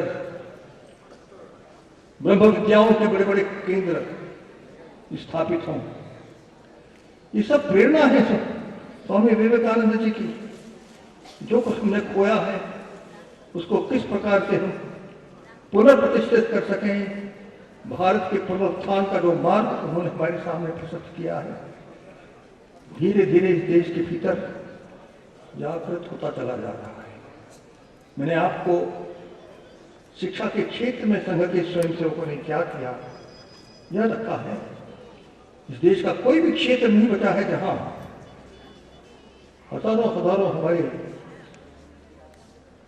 समर्पित और कई बार पूर्ण संन्यास भाव से काम करने वाले लोग सभी क्षेत्र में काम कर रहे हैं। और इस देश के समग्र उत्थान का कार्य स्वामी विवेकानंद जी के द्वारा दी हुई इस प्रणाली से किस प्रकार से हम संपन्न कर सके हैं, या छोटा सा वक्तव्य मैंने आपके सामने रखा है। जन्मभूमि की बात कही है। हमारे ऊपर तो चारों तरफ से आक्रमण है, हमारी संस्कृति का दमन किया जा रहा है। आज ऐसा लगता है कि देश अनाथ है। गौ की हत्या हो रही है। शायद 20 वर्ष में हमारे देश के भीतर गौएं समाप्त हो जाएंगे। हमारे देश के भीतर गंगा समाप्त हो रही है। हमारे देश में जमुना समाप्त हो चुकी है। हमारे देश के जितने मंदिर जिनके माध्यम से गुरुकुलों का संचालन होता था, सरकार के हाथ में लाखों मंदिर पूरे दक्षिण भारत के, उनकी सारी संपदा उसका विनाश लीला पर है। हमारी भाषा हमसे चली गई। अंग्रेजी हमारी भाषा नहीं कि न है। हमारे देश के भीतर हमारी जनसंख्या घटती जा रही है। एक समुदाय ऐसा है जो कहता है कि हम परिवार नियोजन में हिस्सा नहीं लेंगे, हमारा धर्म नहीं कहता। 50 वर्ष में हिंदू समाज अल्पमत में होने वाला है। ये सारे संकट है देश के सामने, और इसके लिए विचारधारा को हमें जन जन तक पहुंचाना आवश्यक है। जन्मभूमि का आंदोलन किसी ईंट पत्थर के मकान के निर्माण का, मंदिर के निर्माण का आंदोलन नहीं है। ये फिर से हमारे देश की खोई हुई और हमारी जो संस्कृति है, धर्म, उसकी पुनर्प्रतिष्ठा का कार्यक्रम है। हमको बताया जाता है कि हम एक्सट्रीमिस्ट हैं। मैं पूछना चाहता हूं, हम कट्टरवादी हैं। गौ की रक्षा की बात करते हैं, गंगा की रक्षा की बात करते हैं, अपने मंदिरों की रक्षा की बात करते हैं, धर्मांतरण हो रहा है, हिंदू समाज की रक्षा की बात करते हैं, हमारे भाषा को हम वापस लाना चाहते हैं, इसकी रक्षा की बात करते हैं। इसमें कहां कट्टरता है? हम अपने मंदिरों की रक्षा करना 3 मंदिर हमारे भगवान के जहाँ जन्म हुआ है। आखिर किसी गौरव के आधार पर ही ये समाज आज तक जीता रहा है। ये हमारा गौरव, हमारी संस्कृति, हमारे मंदिर, इनकी रक्षा होनी चाहिए कि नहीं? दुनिया भर में बदनाम किया जा रहा है कि हिंदू आतंकवादी हो गया। आपका संघर्ष किससे है? 3 महाशक्तियों से, जो हमारे देश के भीतर, जिसने संसार के भीतर घृणा के आधार पर अपनी ताकत पैदा की। करोड़ों लोगों की हत्या करके रूस में, करोड़ों लोगों की हत्या करके चीन में जिस प्रकार से कम्युनिज्म की स्थापना हुई, इसी प्रकार से करोड़ों लोगों की हत्या करके, यूरोप के अंदर पेगन्स की हत्या करके, करोड़ों लोगों को रेडिडेंस की हत्या करके, घृणा फैला करके किस प्रकार से अमेरिका में, ऑस्ट्रेलिया में ईसाईयत का प्रचार हुआ, और जिस प्रकार से इस्लाम मोरक्को से लेकर के और इंडोनेशिया तक लाशों के पाट करके उसने जिस प्रकार से एक घृणा का साम्राज्य पूरे देश दुनिया के भीतर इन 3 शक्तियों ने खड़ा किया है, वो हमारे खिलाफ खड़ी हुई है। और इसलिए एक छात्र तेज की आवश्यकता है। धर्म तेज तो हमारे देश में है, बहुत है। कुंभ दिखा रहा, कुंभ से ही पता लगता है ब्रह्म तेज हमारी रक्षा कर रहा है, किंतु ब्रह्म तेज के पीछे छात्र तेज की आवश्यकता है। और उस छात्र तेज के निर्माण के लिए हमारे कुछ विवेकानंद, स्वामी विवेकानंद जी हमको कह करके गए हैं, जिस प्रकार के विवेकानंद का हिंदू संघ की शाखाओं पर तैयार हुआ है, मैं समझता हूं इसी की कल्पना विवेकानंद जी की थी, जो कि संघ के द्वारा पूर्ति हो रही है। और निश्चय ही मेरा विश्वास है कि 150वीं जन्म जयंती पर हम राष्ट्रीय स्वयंसेवक संघ के कार्य को और अधिक प्रकार से, किस प्रकार से यह विवेकानंद जी के विचारों का अवतरण किस प्रकार से है, इसको समझ सकेंगे। धन्यवाद। मुझको यहाँ बुलाया। मैं खासतौर से शास्त्री जी का बहुत धन्यवादी है। उन्होंने, मैं इंस्टीट्यूट के बारे में जानता हूँ। अभी भी हम लोग वेद के प्रशिक्षण के लिए कुछ कार्य कर रहे हैं, और मैं अनुरोध करूंगा कि श्रुति परंपरा से आज वेदों की शिक्षा का कार्य, यह कांची के शंकराचार्य जी के परम शिष्य श्री गोविंद गिरी देव जी इस कार्य को बहुत बड़े रूप में कर रहे हैं। मुझे नहीं मालूम आपका संपर्क है, और हम लोग का, मुझे आशा है कि जिस प्रकार से वे कार्य कर रहे हैं, ये कार्य धीरे धीरे जैसे संघ की शाखाएं छा गई, वैसे ही वेद की शिक्षा सारे देश में इसी माध्यम श्रुति परंपरा से वो देश के हर कोने कोने में चली जाएगी। इसमें भले ही 40 वर्ष लगे, 30 वर्ष लगे, किंतु ये कार्य जरूर संपन्न होगा। हमारी ब्रह्म विद्याओं की सुरक्षा के लिए जिस जिस प्रकार के अनेक प्रकार के कार्य चल रहे हैं, मैं तो समझता हूँ कि उनमें से एक अभिनव कार्य यह इस इंस्टीट्यूट के द्वारा चल रहा है। और मैं तो बार बार धन्यवाद देता हूँ कि इस युग में इस प्रकार का एक कार्य कैसे चल रहा है और किस आधार पर चल रहा है, तो अत्यंत सचमुच में एक प्रशंसनीय कार्य, प्रशंसनीय भी बहुत छोटा शब्द है। इस कार्य के लिए हमारे देश का प्राण है, जिसकी इस इंस्टीट्यूट के द्वारा रक्षा हो रही है। बहुत बहुत आभार। बहुत बहुत धन्यवाद माननीय श्री अशोक सिंघल महाशय को। जीवन को कैसे अपनाना है, जीने का कला मनुष्य मात्र होने से नहीं प्राप्त होता, इसलिए जीने का कला सीखने के लिए हम आया है। इसलिए हमको जीने का कला है वो हमारा आगम वेद स्मृति ग्रंथ देता है, और हमारा शिक्षा और दीक्षा, वैराग्य और विवेक, समाधि, षट संपत्ति और मुमुक्षुत्व, ये पुरुषार्थ चतुष्टय है। जीवन का परम सौभाग्य है। पुरुषार्थ चतुष्टय को प्राप्ति करने के लिए हमको ज्योतिष शास्त्र ही एक दिशा और मार्ग दिखाता है। इसलिए हमारा भाग्य में पाप कर्म का उदय आ गया और पुण्य कर्म का उदय आ गया। अनेक प्रकार का पाप का आश्रय हो जाता है, बंद हो जाता है। इसीलिए विवेकी पुरुष है उसको जानता है, तो ध्यान करते और चिंतन करते और गणित सिद्धांत में उन्होंने बता देते हैं आपका भाग्य स्थान क्या है, आपका क्रूर ग्रह क्या कर रहा है और आपने क्या कर रहा है। इसलिए आपका विवेक का बीज मंत्र डालते हुए उन्होंने बताता है सही दिशा ये है। और कुमार्ग में मत जाना, आपके पास भगवान का याद करना, स्मरण करना, ब्राह्मणों को खुश करना, सज्जनों को सुज्ञानियों को खुश करना, न केवल जाति आधारित है। ब्राह्मण का मतलब है ज्ञान विवेक पूर्वक कौन आराधन करता है वो ही ब्राह्मण है। ऐसा विवेकी पुरुष का सम्मान करने से हमारा भाग्य खुल जाएगा। बंधुओं, विशेष रूप से सत्य, शिवम और सुंदरम, इसी कल्पन के साथ इस भूमि में, पृथ्वी में नाना प्रकार का रत्न है, वो भी पत्थर है। और पत्थर कौन सा है और रत्न कौन सा है, असली कौन सा है, नकली कौन सा है, इसका वर्गीकरण कौन कर सकता है? विवेकी पुरुष कर सकता है। इसलिए बंधुओं, मोती वो चंद्रमा के जैसे है, वात्सल्य देने वाला है, प्रेम देने वाला है। इसलिए नाना प्रकार का स्फटिक वो भी शांति देने वाला है। इसलिए हम मोती को शुक्र के, नहीं तो चंद्र के लिए चंद्रकांत शिला को हमने सजेशन देता है। आपका चंद्र दोष है तो चंद्रकांत शिला को धारण करो, नहीं तो मोती का धारण करो, नहीं तो शांति चाहिए तो स्फटिक का धारण करो। तो वो कितना % करेगा? आपका तो पूरा मनुष्य का अपना मन ही, मति ही ठीक होना चाहिए। तो परिपूर्ण 100% हमने बुरा काम करता है, मेरे को मोती कुछ काम नहीं करेगा। वो तो आपको हेल्प करेगा, सहायता दे देगा।